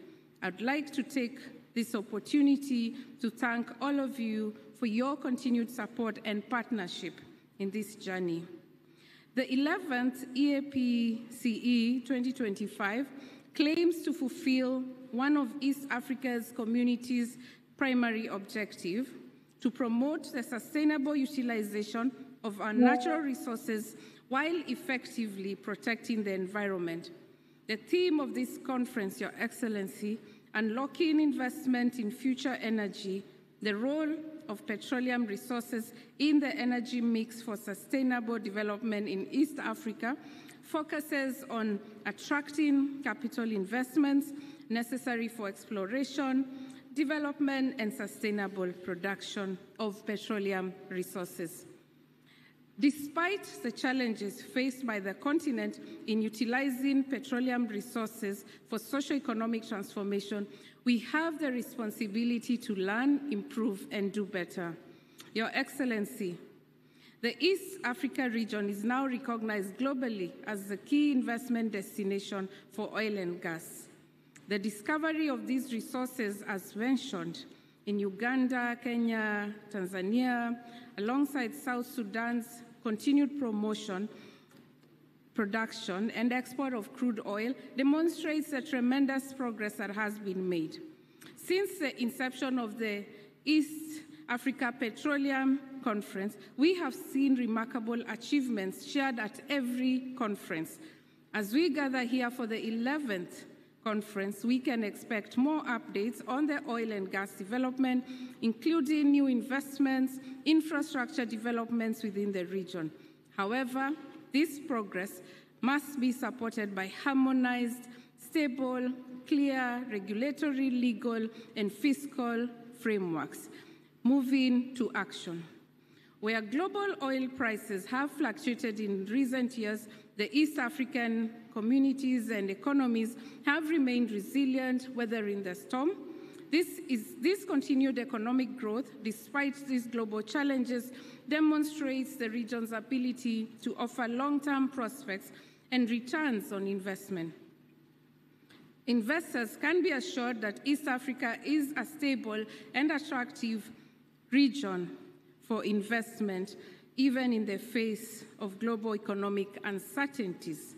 Allow me, Your Excellency, to quote Dr. Donald Kaberuka. Thank you, sir, for your very good exposition. But my takeaway was one. He said, innovation is the real wealth. With this background, it is important for the region to center artificial intelligence in all initiatives going forward. It is important that there is a nexus between petroleum resources, oil and gas sector, and AI. This will transform how energy companies will explore, extract, refine, and distribute petroleum.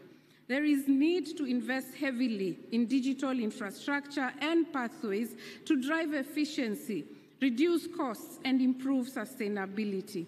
Your Excellency, when you were in the forum on licensing, you asked, is there not a different way of exploration that is more innovative, uses technology, and cuts on costs? Your Excellency, you also talked about need to train the locals. The secret is investing in skilling, research, innovation, knowledge building, and knowledge transfer.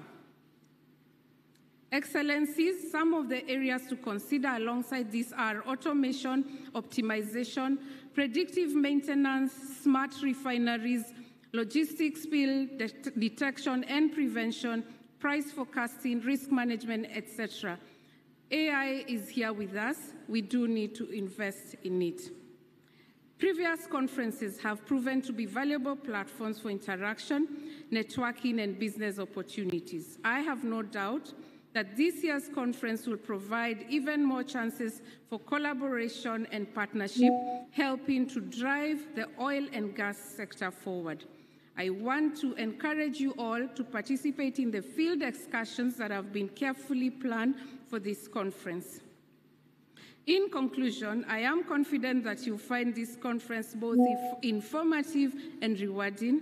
It will serve as an ideal forum for building professional relationships, exchanging ideas, and gaining insights into the rapidly evolving energy landscape of East Africa. Allow me to extend my heartfelt gratitude to all those who have contributed to making this event a reality. All the sponsors, the National Organizing Committee, the Regional Steering Committee, my colleagues at the Secretariat, and the exhibitors, a big thank you all for your support. I thank you and I look forward to a productive and successful 3 days ahead.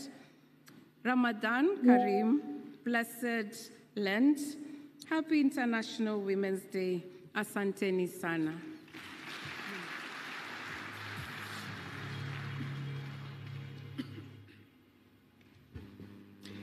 I'm sure we can do a better round of applause. Let's give a warm round of applause as we thank you, Your Excellency Veronica Nduva, the Secretary General of the East Africa Community, for those wonderful welcoming remarks. Your Excellency, allow me now to request the countries for their country remarks, to begin with Uganda, Republic of Uganda. These remarks will be made by Honorable Ruth Nankabirwa Sentamu, the Minister of Energy. Karibu, karibu sana, to be followed by Kenya.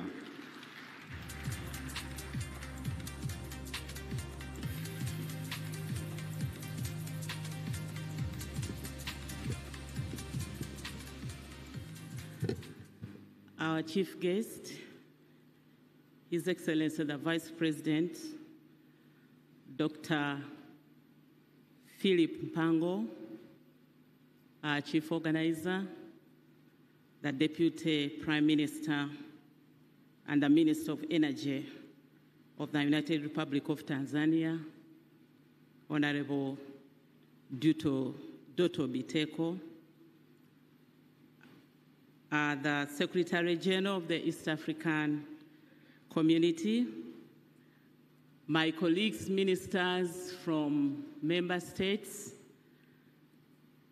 my colleagues, members of parliament present, our permanent secretaries, representatives of government, our partners from private sector, our partners from the Fourth Estate, and all of you invited guests in your respective capacities, ladies and gentlemen, good morning to you all. Hope it is still good morning. It's already afternoon. Distinguished participants, it's my pleasure to be part of the 11th East African Petroleum Conference and Exhibition 2025. which has been organized under a very important theme: unlocking investment in future energy and the role of petroleum resources in the energy mix for sustainable development in East Africa. This theme reminds us not to only appreciate the abundant sources of energy within the region, but also to proactively exploit it sustainably for our socio-economic development.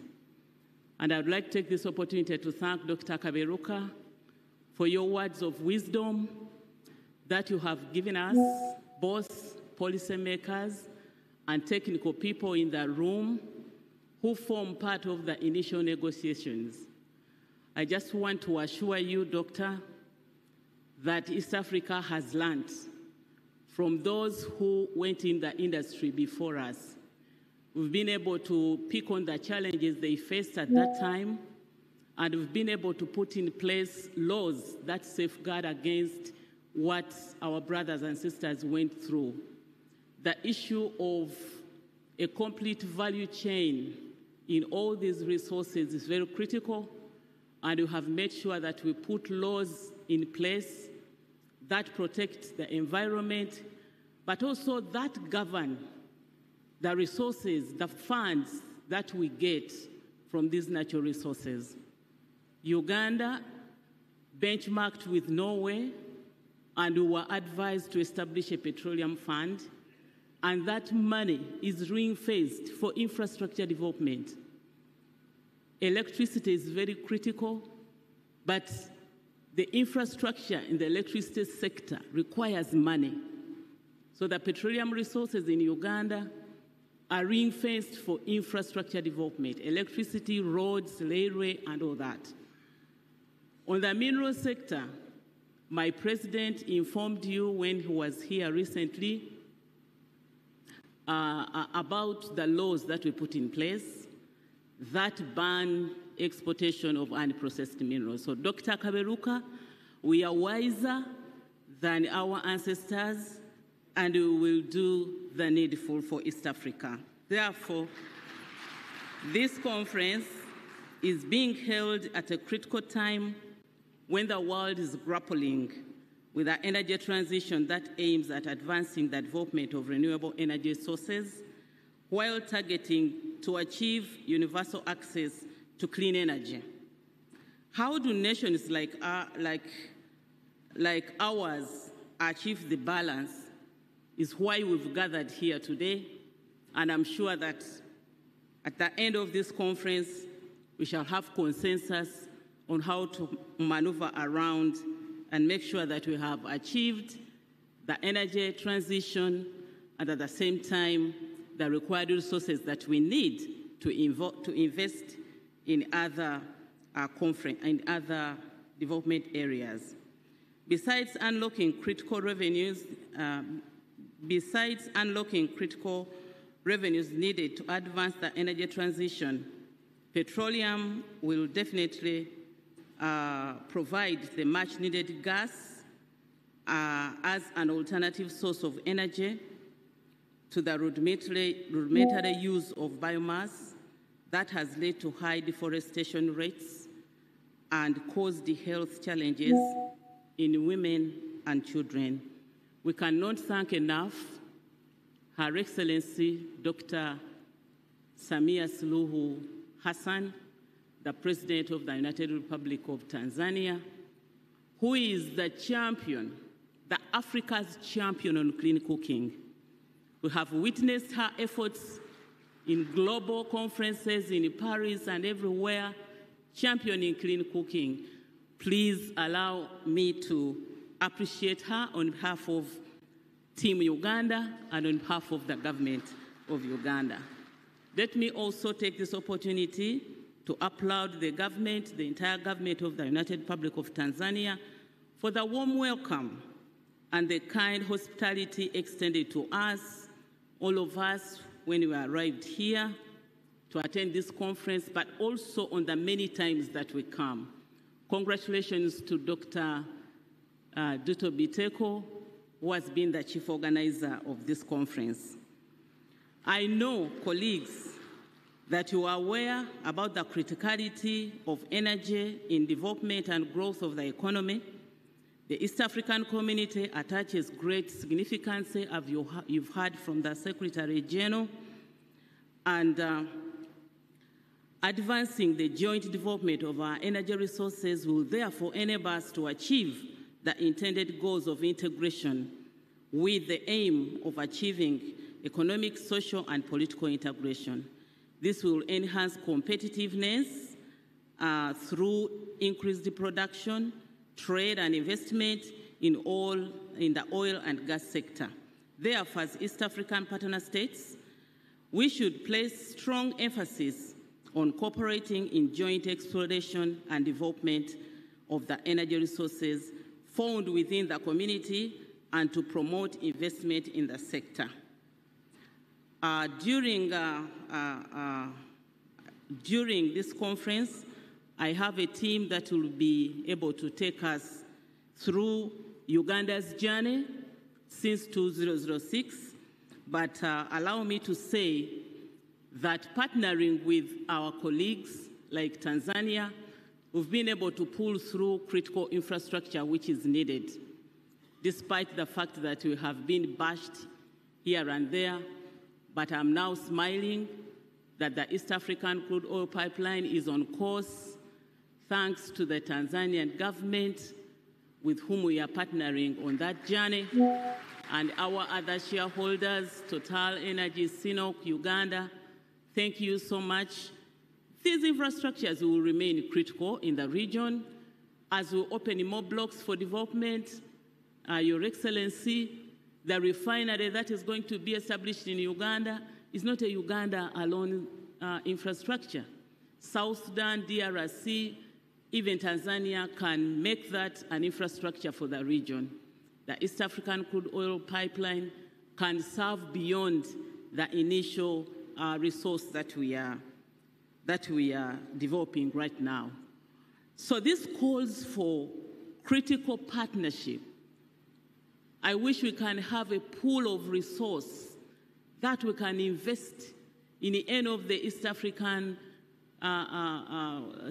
member states in case we've come with a critical need to pull through such an infrastructure. I am so excited, and I want to end by thanking you, sir, when I saw you move around, you know, the time you gave to see the exhibition. And I want to congratulate the exhibitors if they are in the room. It has given us hope that together we shall use the resource which is underground. We shall pull away from the enclave economy to diversification, value addition, that will take us into the knowledge economy, where we need innovators to use this finite resource for many more generations to come. Thank you, sir, Your Excellency, even for the efforts that you put in Baku, Azerbaijan. We saw you, we applauded you, and it gives us really high hope that if we move together, we'll be able to see the real socio-economic transformation for the East African people. Once again, thank you for the invitation. We are feeling at home. Thank you so much. May God bless you all.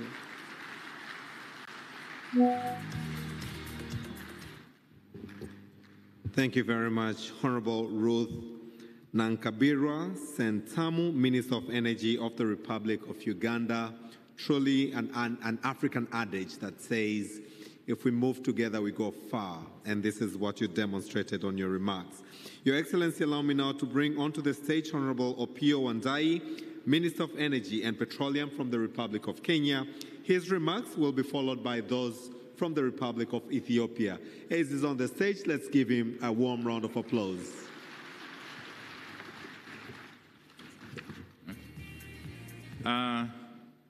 The chief guest, Your Excellency, Dr. Philip Mpango, the Vice President of the United Republic of Tanzania, our host, the Deputy Prime Minister and Minister for Energy of the Republic of Tanzania,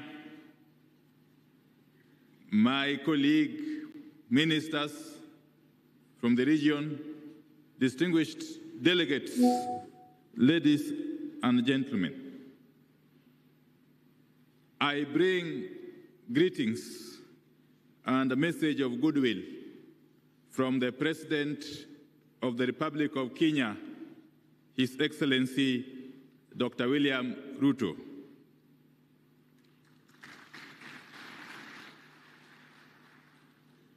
I am honored to be part of the 11th East African Petroleum Conference and Exhibition, hosted by the United Republic of Tanzania. This forum is a crucial platform for collaboration, knowledge exchange, and investment in the region's petroleum sector. Kenya had the privilege of hosting the 9th edition in 2019. And I am pleased to see this conference continue to grow in significance. The theme of this year's event, that is unlocking investment in future energy, the role of petroleum resources in the energy mix for sustainable development in East Africa, is timely. It underscores the need to balance petroleum resource development with sustainable energy solutions. Ladies and gentlemen, Kenya has restructured its petroleum exploration blocks to align with the global best practices and our legal frameworks. As a result, we have identified 10 highly prospective blocks selected based on geoscientific data that will be available for Kenya's first licensing round, launching by September 2025. This presents a unique opportunity for investors to explore our hydrocarbon potential through a transparent and merit-based process. These blocks are strategically located in the Lamu and Anza basins in the coast of the country, regions with proven discoveries and significant untapped potential. To support informed decision-making, Kenya has compiled comprehensive geoscientific data, including seismic surveys, geological reports, and well data, all available at the National Data Center, hosted by the National Oil Corporation of Kenya. We encourage investors to explore these resources for deeper insights into Kenya's petroleum potential. Kenya is set to make significant investments in infrastructure to support oil and gas exploration and development.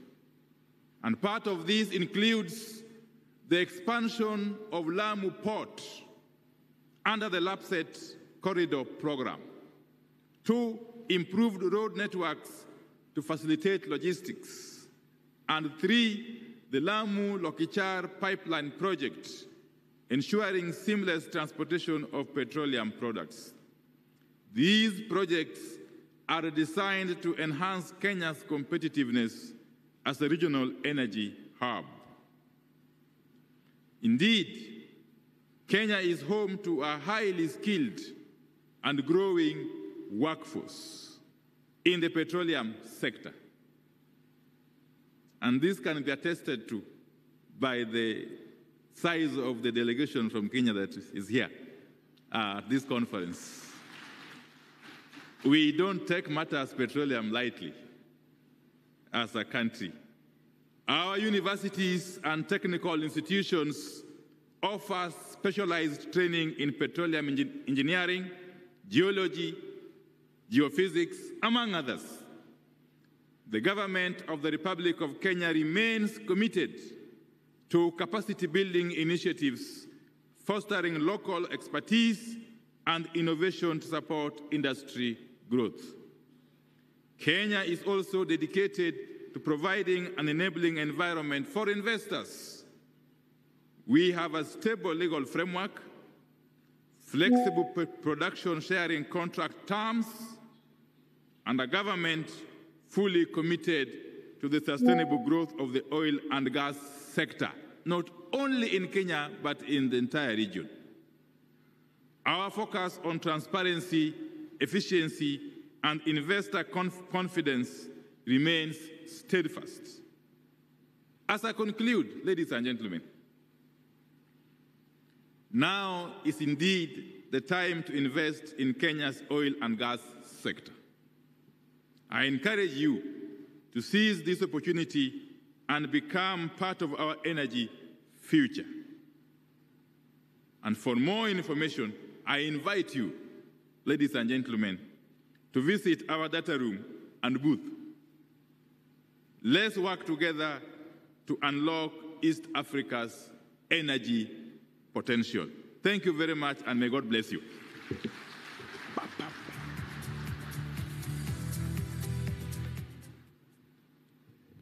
Thank you, Honorable Opiyo Wandayi, Minister of Energy and Petroleum from the Republic of Kenya, for your country remarks. Your Excellency, all the way from the Republic of Somalia, allow me now to welcome to the podium Honorable Tahir Shir Mohammed, Minister of Petroleum, Mineral Resources. Karibu, karibu sana.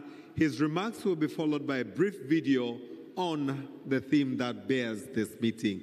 As he's already on the stage, let's welcome him with a round of applause. Karibu.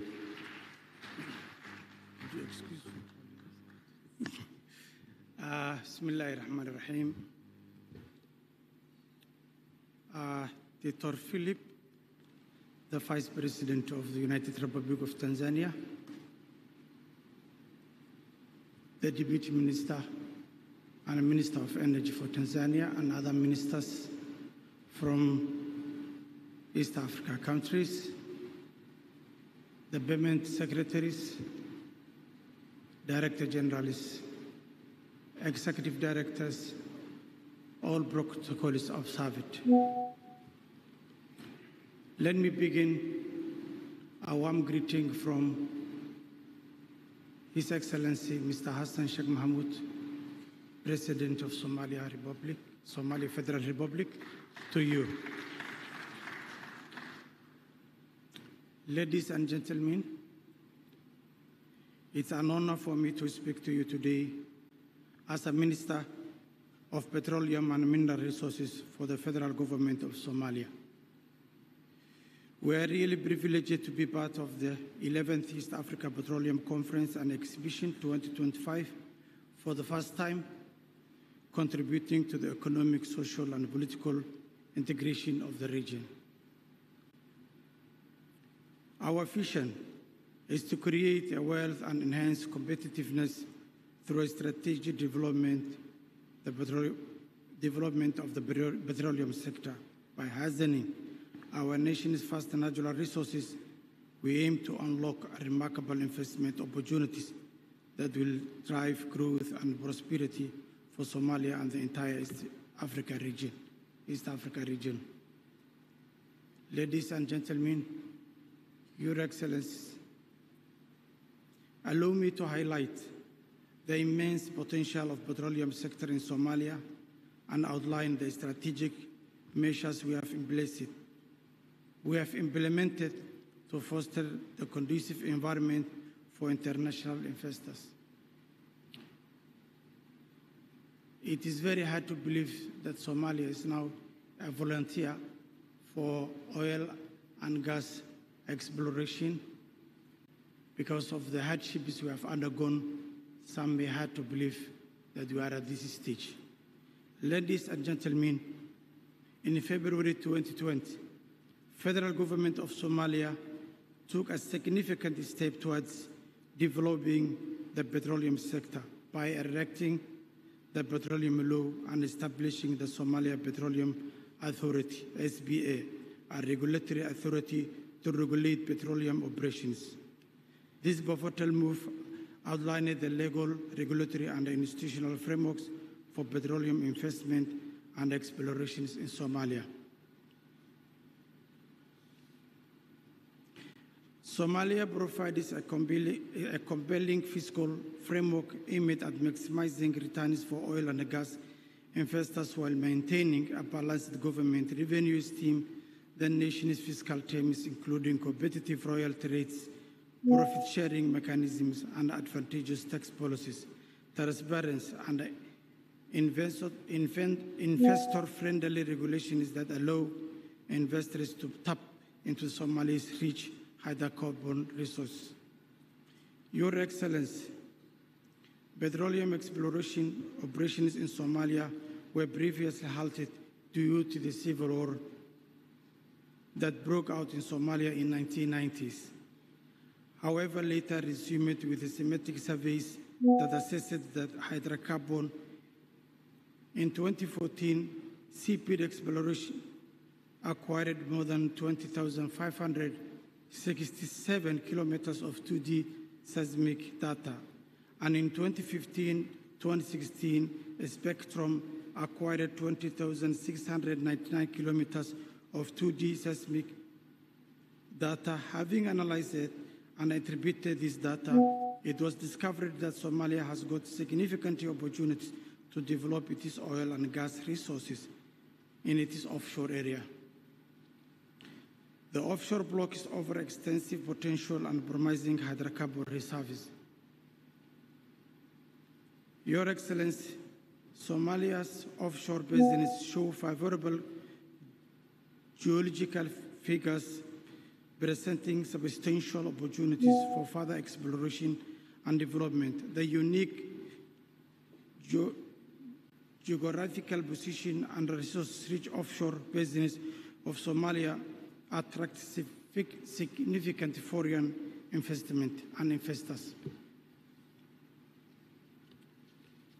Your Excellency, the Ministry of Petroleum and Mineral Resources has successfully signed production sharing agreement BSAs for 3 offshore blocks with various foreign companies and 3 onshore blocks. Other negotiations are currently ongoing for both onshore and offshore. Your Excellency, I am pleased to announce that Somalia has identified over 30 offshore blocks confirming the presence of significant hydrocarbons. These blocks are now open for investment. We offer valuable opportunities for investors to participate in the development of Somalia's promising oil and gas resource. I hope in the exhibition, a lot of you may have time to go and see what opportunities that Somalia has for investors in the near future. Your Excellency, for the first time in history, Somalia commenced offshore 3D seismic survey. A Turkish-owned company, TBAO, began the 3D seismic survey in November 2024 and is scheduled to finish in April 2025. This survey aims to provide a detailed understanding of the surface's structure and enhance exploration efforts. Another company, Liberty Petroleum, is planned to conduct an extensive 3D seismic survey in 2025 if all goes well. The discovery of oil and gas can significantly transform the country's economic and social landscape. Economically, the scale of oil and gas generates substantial revenue, allowing the government to fund critical infrastructure, education, and healthcare projects. The development of oil and gas sector creates numerous job opportunities from manual labor to technical and administrative roles, reduces resilience on a single industry, and fosters economic resilience.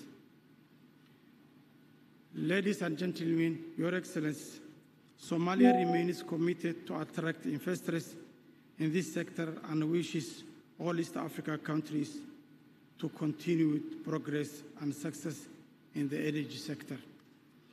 In my conclusion, I would like to highlight that in the recent war against the extremists, Somalia is not fighting on that, but is fighting the extremists and also one hand developing its natural resources under reconstruction of its country. Under the leadership of His Excellency President Hassan Sheikh Mohamud, we are committed to have our resources extracted and developed. Thank you very much. Thank you very much.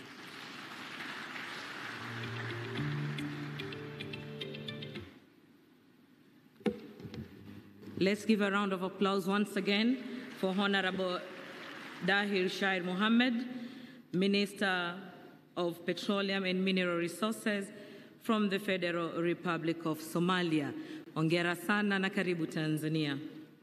Your Excellency, before the opening remarks from Honorable Dr. Doto Mashaka Biteko, the Minister of Energy here in Tanzania, and also the Deputy Prime Minister here in Tanzania, allow me to say some few words before also welcoming you as the Chief of Guests to say some few words.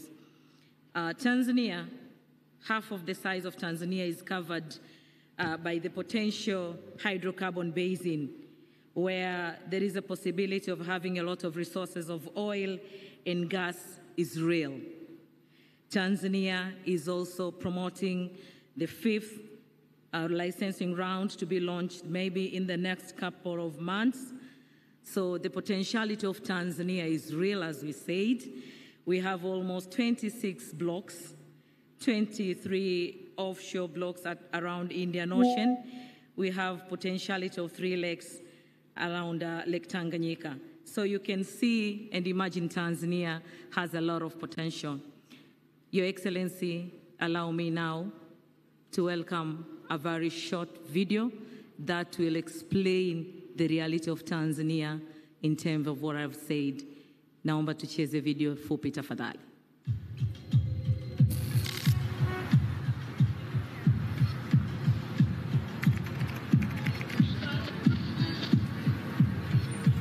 Tanzania stands at the threshold of a new era in energy development under the visionary leadership of Her Excellency Dr. Samia Suluhu Hassan, President of the United Republic of Tanzania, and the dedicated guidance of Honorable Dr. Doto Mashaka Biteko, Deputy Prime Minister and Minister of Energy. The nation is unlocking its vast hydrocarbon potential to drive economic growth, industrialization, and energy security. Tanzania's 5th licensing round marks a significant milestone in the country's energy sector, opening new opportunities for investment and sustainable growth.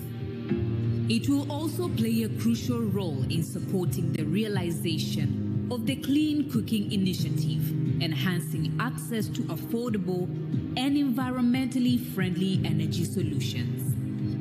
The journey of oil and gas exploration in Tanzania dates back to the 1950s, with early studies revealing promising sedimentary basins. Covering approximately 534,000 square kilometers, Tanzania's inland, coastal, and offshore basins hold immense potential. Over the decades, more than 130,000 kilometers of 2D seismic data and 37,000 square kilometers of 3D seismic data have been acquired.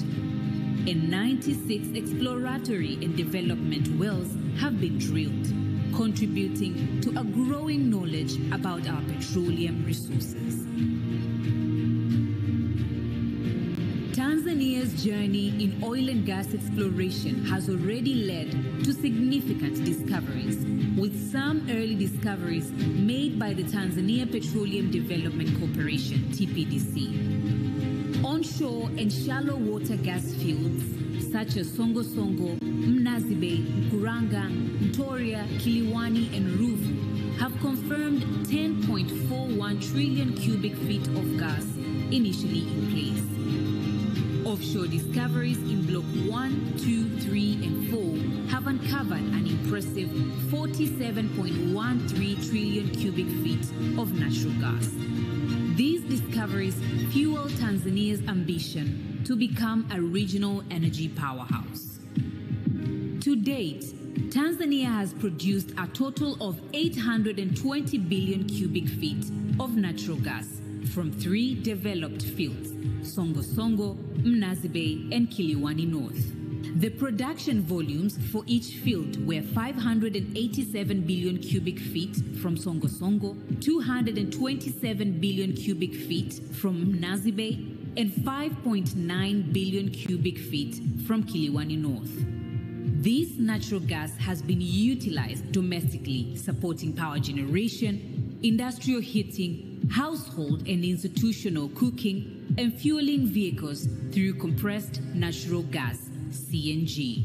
Tanzania's existing infrastructure for natural gas processing and transportation provides strong support for the development of its discovered gas resources.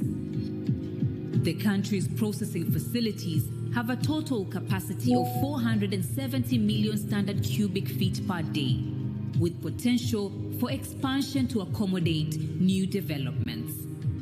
There is also over 850 kilometers transmission pipeline network connecting Mtwara and Songo Songo to Dar es Salaam, capable of transporting up to 959 million standard cubic feet per day of natural gas from the processing plants.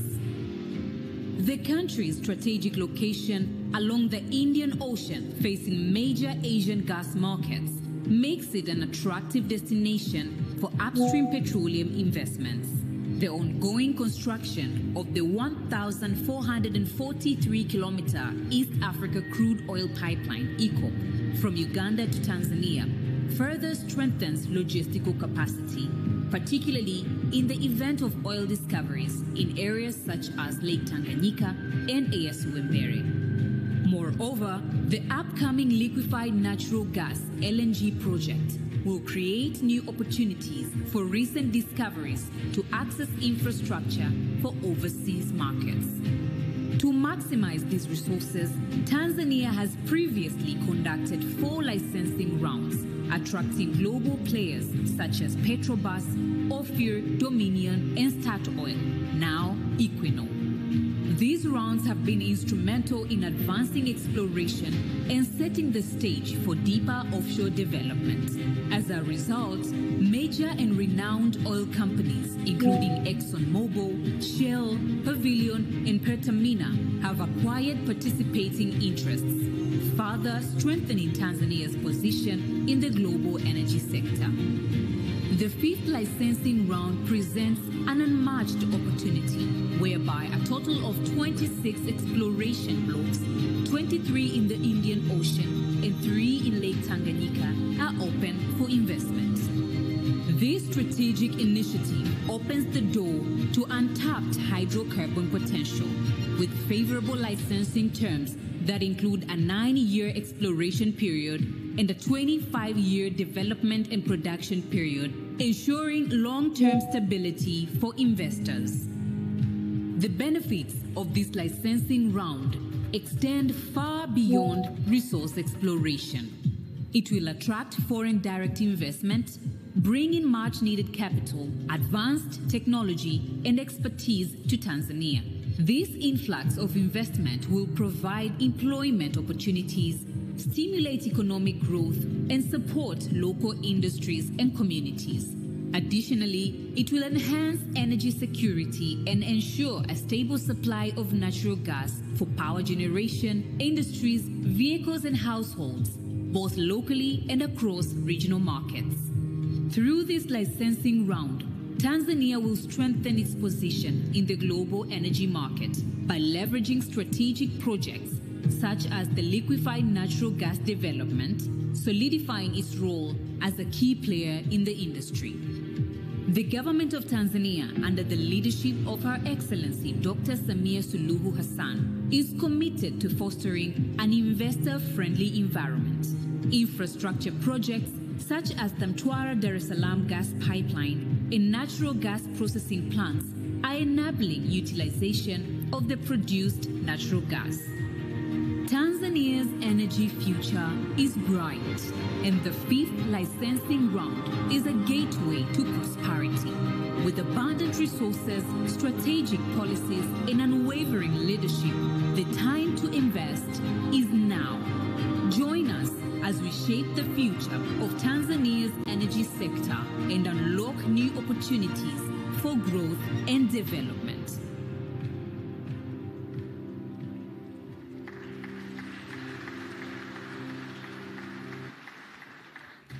Let's give a round of applause for Tanzania, the 5th upcoming licensing round. Your Excellency, allow me to welcome Honorable Dr. Doto Mashaka Biteko, Deputy Prime Minister and Minister for Energy, who will speak some few words, and then he will welcome you as a chief guest for the official opening. Karibu sana.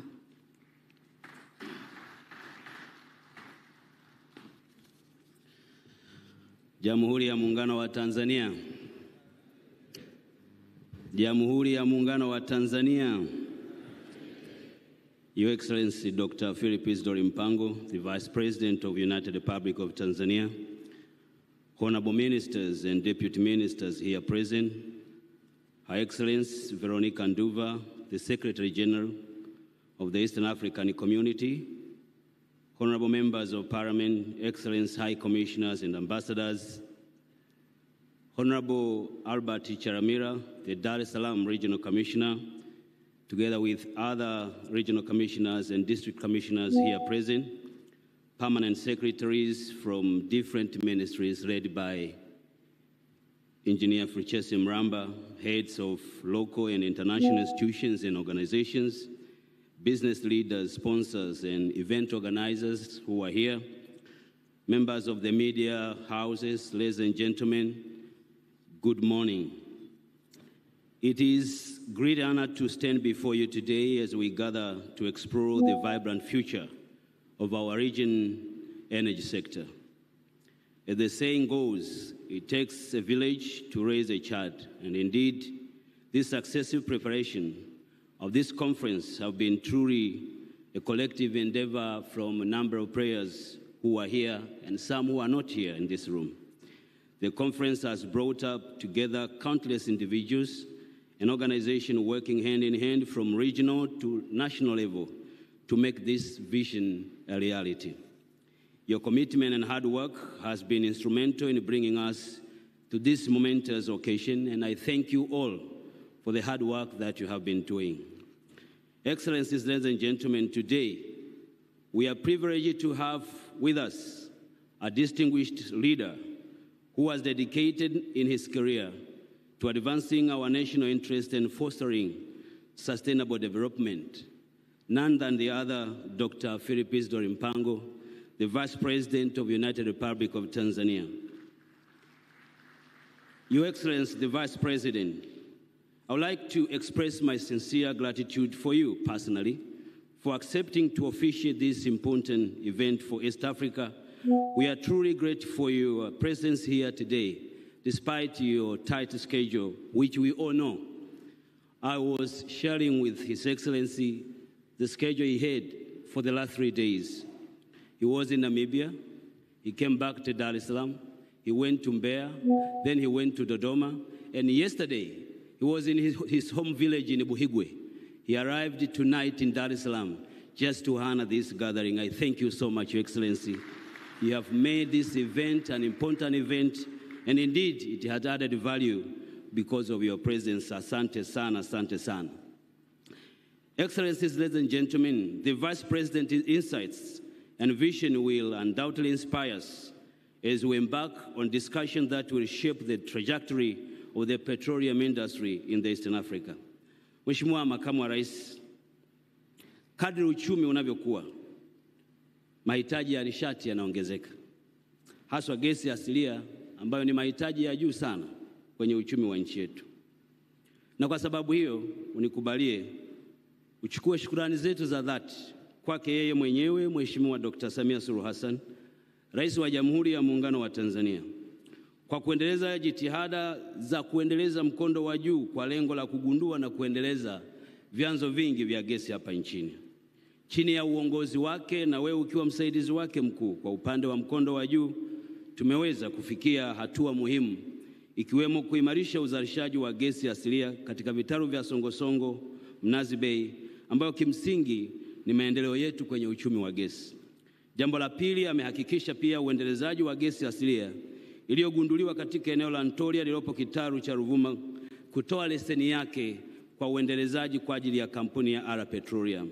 Na jambo la tatu, ameongeza ushiriki wa kampuni ya serikali ya TPDC katika kitalu chake cha Mnazi Bay kutoka ushiriki wa 20% hadi 40%.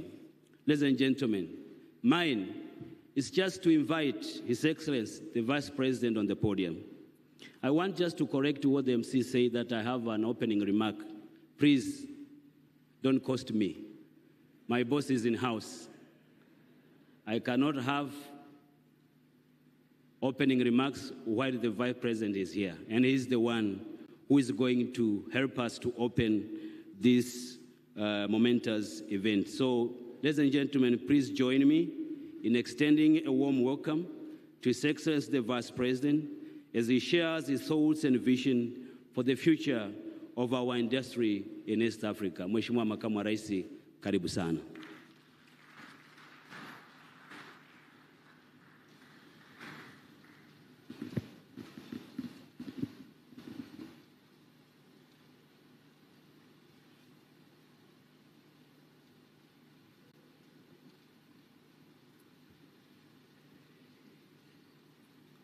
Please be seated.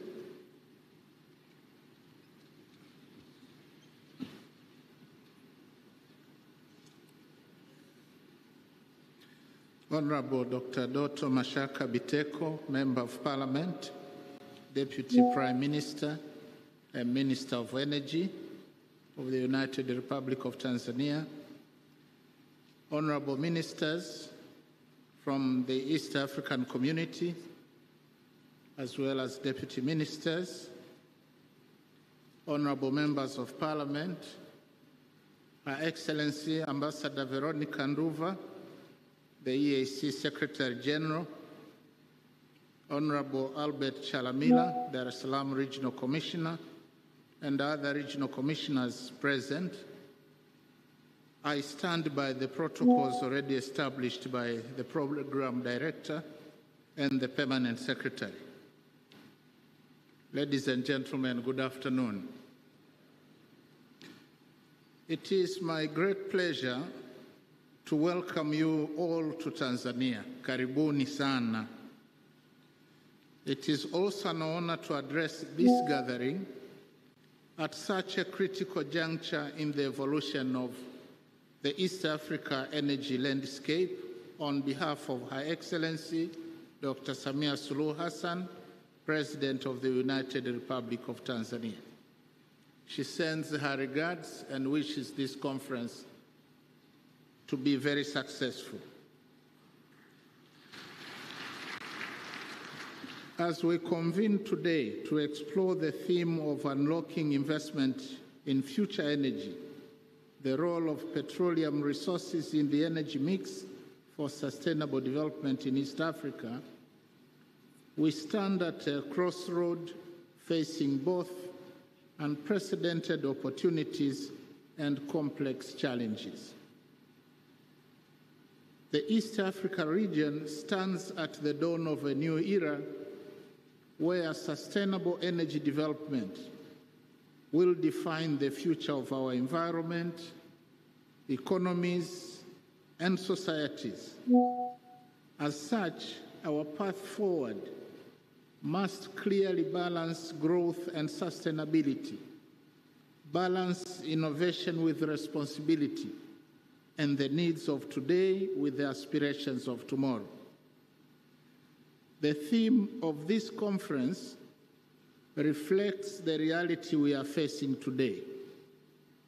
On one hand, we must address climate change concerns that demand changes in our daily lives, including the energy sources we rely upon. On the other hand, we have social and economic needs of our people that require energy and financial resources to address. One potential solution to this challenge is the development of our region's available resources, including petroleum. Nevertheless, it is clear that we have the collective obligation to strike a balance between sustaining the needs of our people today and ensuring that we do not compromise the ability of the future generations to meet their needs. Distinguished participants, I think you'll agree with me that energy is a key driver of development, because energy consumption is used as a yardstick to measure society's level of development. However, as it stands now, Sub-Saharan Africa has a very low energy consumption compared to other regions like America, Asia, and Europe. And it is therefore crucial to explore our energy potential and find the best ways to harness and use our resources to empower our people to prosper. Distinguished participants, some of the regional energy challenges include limited access to modern energy, insufficient financial resources, and reliance on biomass, which holds back our economic progress. It is for this reason that the seventh goal of the UN Agenda for Sustainable Development calls for ensuring access to affordable, reliable, sustainable, and modern energy for all. And to achieve this goal, our governments have embarked on various projects such as rural electrification and promotion of clean cooking initiatives to ensure energy accessibility. Governments have also taken the lead in energy investments and provided subsidies for distribution and connections. In all these initiatives, we also had to take into account energy security and affordability, informed by the economic status of our people. Distinguished participants, as we are aware, East Africa is endowed with significant energy resources, including an active petroleum system. Natural gas has been discovered in Tanzania, as we heard, oil in Uganda, Kenya, and South Sudan, methane in Rwanda and the Democratic Republic of Congo, and geothermal resources in Kenya and Tanzania, just to mention a few. At the same time, our regional energy demands keep growing, driven by many initiatives that we are taking to develop our economies through industrialization and rural electrification. And to overcome growing energy demand to benefit our people, there is need to effectively utilize all our energy resources, including petroleum, in order to fill or close the energy deficit for accelerated development. Additionally, such energy resources may serve as a major source of revenue for our governments, which can then be reinvested in infrastructure and building human capital, and thereby support broader development agenda. Distinguished participants, we are also cognizant of the fact that the world is facing climate change that has damaged the environment through unpredictable rain seasons, flooding, earthquakes, rising temperatures, and so on. And Tanzania, like many other nations, has committed to a global compact aimed at reducing fossil fuel use to combat climate change with the goal of achieving net zero carbon emissions by 2050. Indeed, African countries are striving to transition from fossil fuels to renewable energy, with natural gas and other alternative sources serving as bridges towards the goal of net zero carbon emissions. However, it is upon us to strike a balance between growth and sustainability by solving today's problems while preparing solutions for tomorrow's problems. We note that petroleum resources continue to play a crucial role in today's energy mix, and by using these resources responsibly, I am convinced that we can drive development while leveraging the revenue generated to transition towards a greener future. Dear participants, technological innovation has fortunately led to advancement in oil and gas technologies, including cleaner extraction methods and potential for carbon capture and storage. Now, this development gives us a window of opportunity to developing countries like us to maximize the extraction of their petroleum resources sustainably. To ensure sustainability, revenue derived from these investments should be used to fund development projects, create jobs, and reinvest in environmental restoration initiatives. I think for the benefit of future generations and in the spirit of responsibility, our policies and laws should include the creation of a savings fund by dedicating some percentage of revenue from petroleum resources for future use, but especially for building infrastructure and the stock of skilled human capital, but also foster backward and forward linkages with other sectors. And on this note, I would really like to thank my senior brother, Dr. Kaberuka, for the excellent messages that he underlined, but also emphasized by my sister, the Minister of Energy from Uganda. And this includes making sure that we have a robust management and governance framework to avoid capture by the ruling clique and even corruption. Distinguished participants, we cannot avoid transitioning to cleaner sources of energy, as it is a crucial strategy for decarbonization. However, investments in renewable energy are both capital intensive and costly, and require specialized skills to operate and manage. And it is estimated that Africa needs between $1 and $2 trillion to meet the clean energy transition targets by 2030. In response, our countries are implementing policies and programs to encourage investment in renewable energy, as indicated by the current status in Tanzania, where renewable sources now take the lead in the energy mix. And given that the petroleum resources are locally available, but facing limited investment capital, I think it makes sense for African countries to develop them now as a foundation towards energy transition.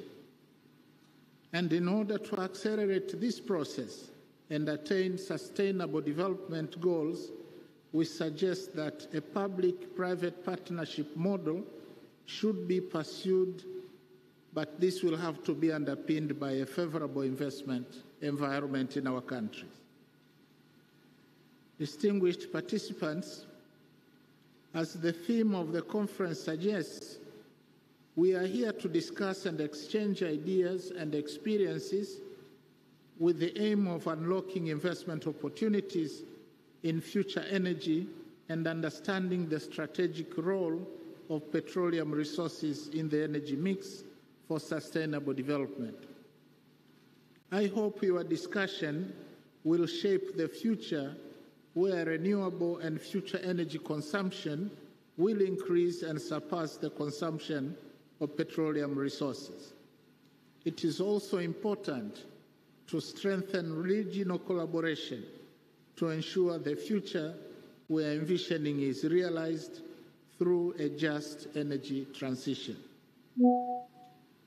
As I conclude, I wish you all the best in discussing the future of energy, and it is my hope that your deliberations will help to inform our policies towards the future energy sustainability. The energy landscape is clearly evolving, and to benefit from what lies ahead, we must strengthen our collaboration. I also urge investors and development partners to join us in this transition. Additionally, we must continue to advocate for a just energy transition from fossil fuels to cleaner energy sources, while ensuring that economic and social impacts of this transition are fairly distributed. And this means no one should be left behind and that everyone benefits from the transition.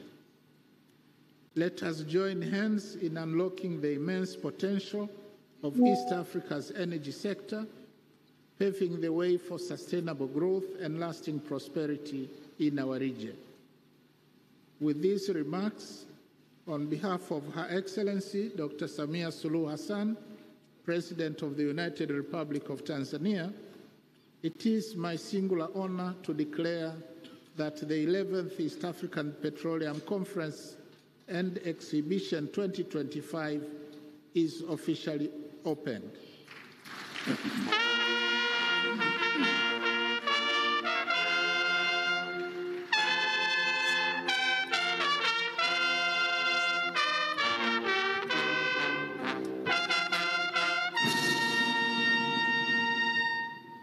I wish all my Muslim brothers and sisters Ramadan Kareem, and to my fellow Christians, Holy Land, asanteni sana. Thank you so much, guest of honor, for your warm opening remarks. Allow me to request you that we should take a few photos in remembrance of this historic conference, the EAPCE 2025. And the group photos that we are going to have, we're going to have 5 group photos. We're going to have 5 group photos. The first group will involve the ministers from the East African community member states, the regional commissioners, ambassador, representative, and other. You may get seated, please. Thank you. Asante. Naomba tafadhali walioandaliwa kwa ajili ya group photo. Your Excellency, allow me to announce the group photos. The first group photo will be involve the ministers from EAC region, the regional commissioners, ambassador, and representative from different countries. The second group will be the permanent secretaries from EAC member states, technical team, head of institutions across the region. The third group will be the sponsors and the exhibitors, without forgetting the religious leaders. And also we'll have the steering committee from EAC. And the last one will be the NOC committee members. So the first one will be all the delegates that are in the high table. Thank you very much. Karibu sana, Mheshimiwa. 1, 2, 3.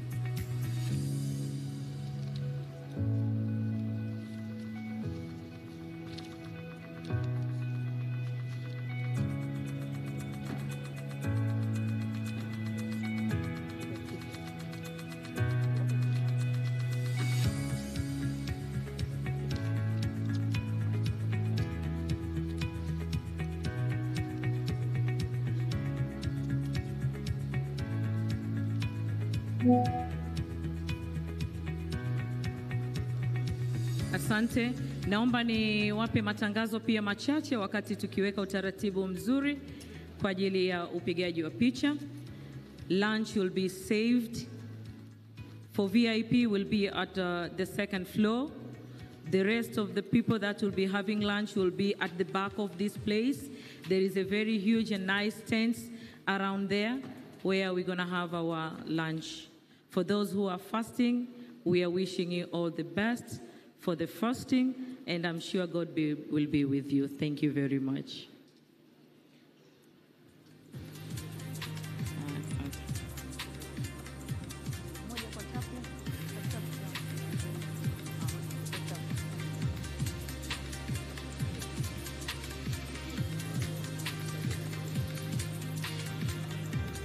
The first group will be involving the ministers from the EAC region, followed by the permanent secretaries from EAC member states, the technical team, and the head of institutions.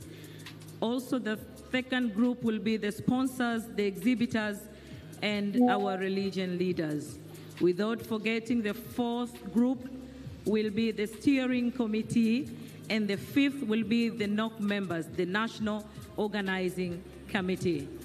Please allow me to call upon the ministers from EAC member states, the regional commissioners, ambassadors representing their respective country. Could you come forward for the group photo, please? All the ambassadors that are representing their respective countries. Karibuni sana. Followed by permanent secretaries from EAC member states, technical team, head of institutions across the region. Asante sana.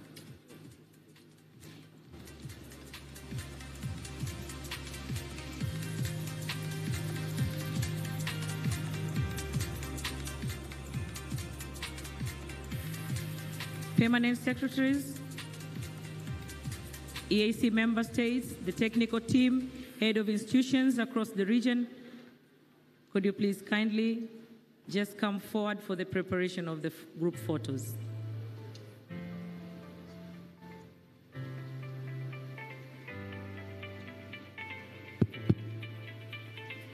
Thank you very much.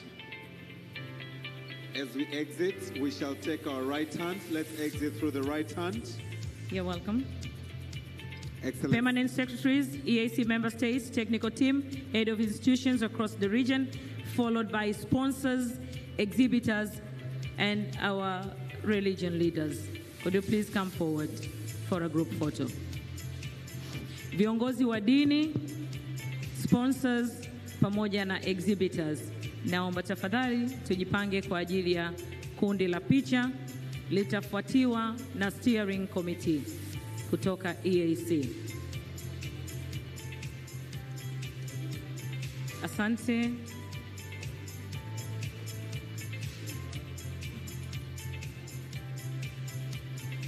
Sponsors, exhibitors, religious leaders. Please, we exit through the right-hand side. Let's exit through the right-hand side as we welcome and really thank all our esteemed sponsors, exhibitors, and our religious leaders for making this conference a great success.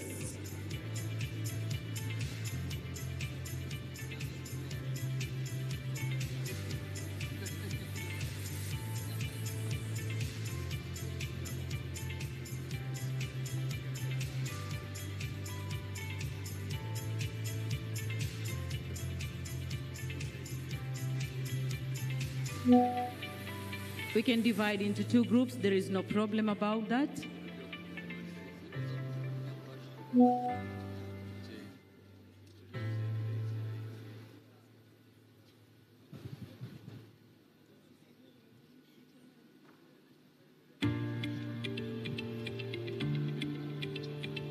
Asante sana. We can go to our right hand, please. Followed by sponsors. Sponsors tumetimia. Asante.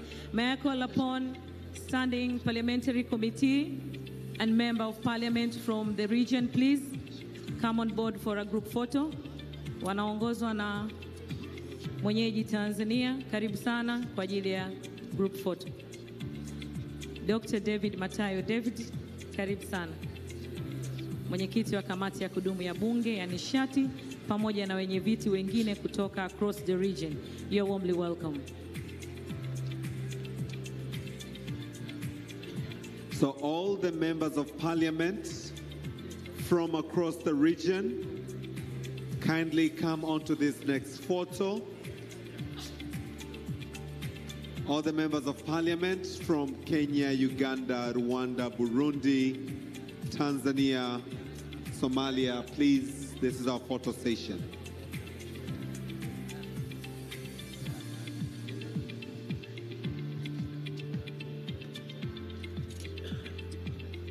Steering committee from the EAC, could you please get prepared for the group photo? The steering followed committee, by no committee. Steering committee to be followed by NOC. The We National exit through the Organizing right-hand side. Committee. This side, please. Thank you. The steering committee to be followed by the NOC.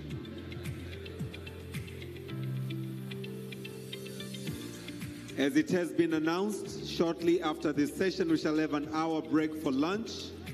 The VVIPs will have lunch on the second floor, while the rest of us will have the lunch outside on the marquee. It's on the right-hand side as you exit the building.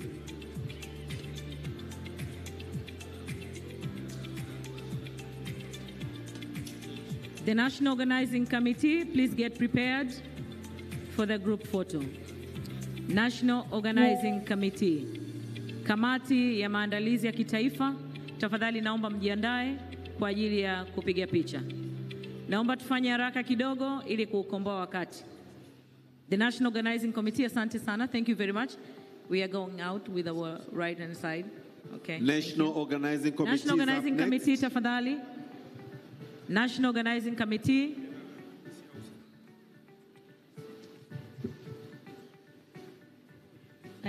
Ladies and gentlemen, before you is the National Organizing Committee. Let's give them a big round of applause. They've done a tremendous job putting up this conference 2025 here in Tanzania together. We truly thank you. Tunawashukuru sana kamati ya kitaifa. Kazi mliofanya ni nzuri na njema na inaonekana. Asanteni sana kwa kazi nzuri. Asante Mheshimiwa mgeni rasmi, basi bila kupoteza wakati kwanza tukushukuru kwa kazi nzuri na njema ambayo umeifanya, lakini tukuruhusu pia uende ukaendelee na majukumu mengine kwa ajili ya utekelezaji. Can we all please rise? Naomba tafadhali tusimame kwa ajili ya kumruhusu Mheshimiwa mgeni rasmi aweze kuondoka mahali hapa.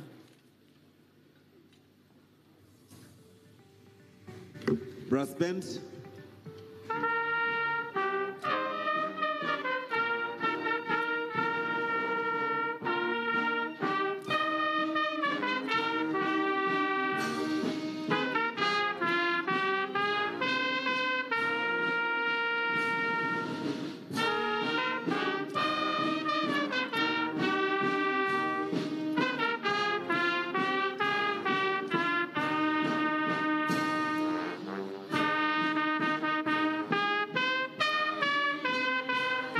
Please be seated.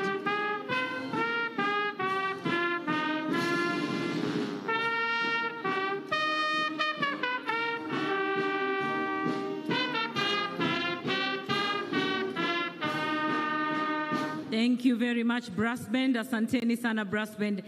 I have some few announcements to make. First of all, we are going to have lunch. Lunch will be for only 1 hour. For the VVIP, the lunch will be served at the second floor. For the rest of us, the lunch will be served at the back of this stage. There is a very good and beautiful tent, the marquee tent around there. So we're going to have our lunch for 1 hour. Then we come back and continue with our the rest of the session. Asante sana. Naomba turejee hapa saa 9 kasoro, 2:45. Thank you.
Yeah.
We read in Politico that Ontario Premier Doug Ford threatened to shut off his province's electricity exports to the United States and block shipments of Ontario's high-grade nickel, which he said provides 50% of U.S. supplies. This is per the Globe and Mail. He added, if they want to try to annihilate Ontario, I will do anything, including cutting off their energy. This is energy to the United States, with a smile on his face.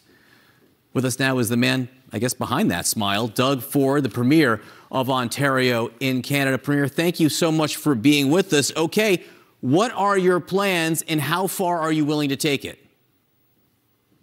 Well, first of all, I have to tell you, Canadians love Americans. We love the U.S. It's one person that's causing these problems. I've talked to senators and congresspeople and governors, Republicans and Democrats. Not one of them agree with them. I've talked to business CEOs of the largest companies. They totally disagree with this. And President Trump ran on a mandate to lower costs, to create more jobs. This is going to do exactly the opposite. The auto sector, we buy over 400% more autos than Mexico, 200% more than anywhere in the world. And, you know, he put up a smoke screen. He keeps moving the goalposts. Well, the market is speaking loud and clear. The market is going to go downhill faster than the American bobsled team. And we're going to continue seeing in the U.S. plants close, assembly lines shut down. In the auto sector, they may last 5, maybe 8 days before the parts that go back and forth across the border 8 times. This is unnecessary, and we do have to retaliate. And I apologize to the American people. It's not you. It's your president that's causing this problem. We're the #1 customer in the world to the United States. We had a great relationship. I want to continue on with that relationship, but I will use every tool in our toolbox to send a message to President Trump that this is the wrong thing to do. When Warren Buffett comes out and says this is basically insanity, you have to listen to someone like Warren Buffett.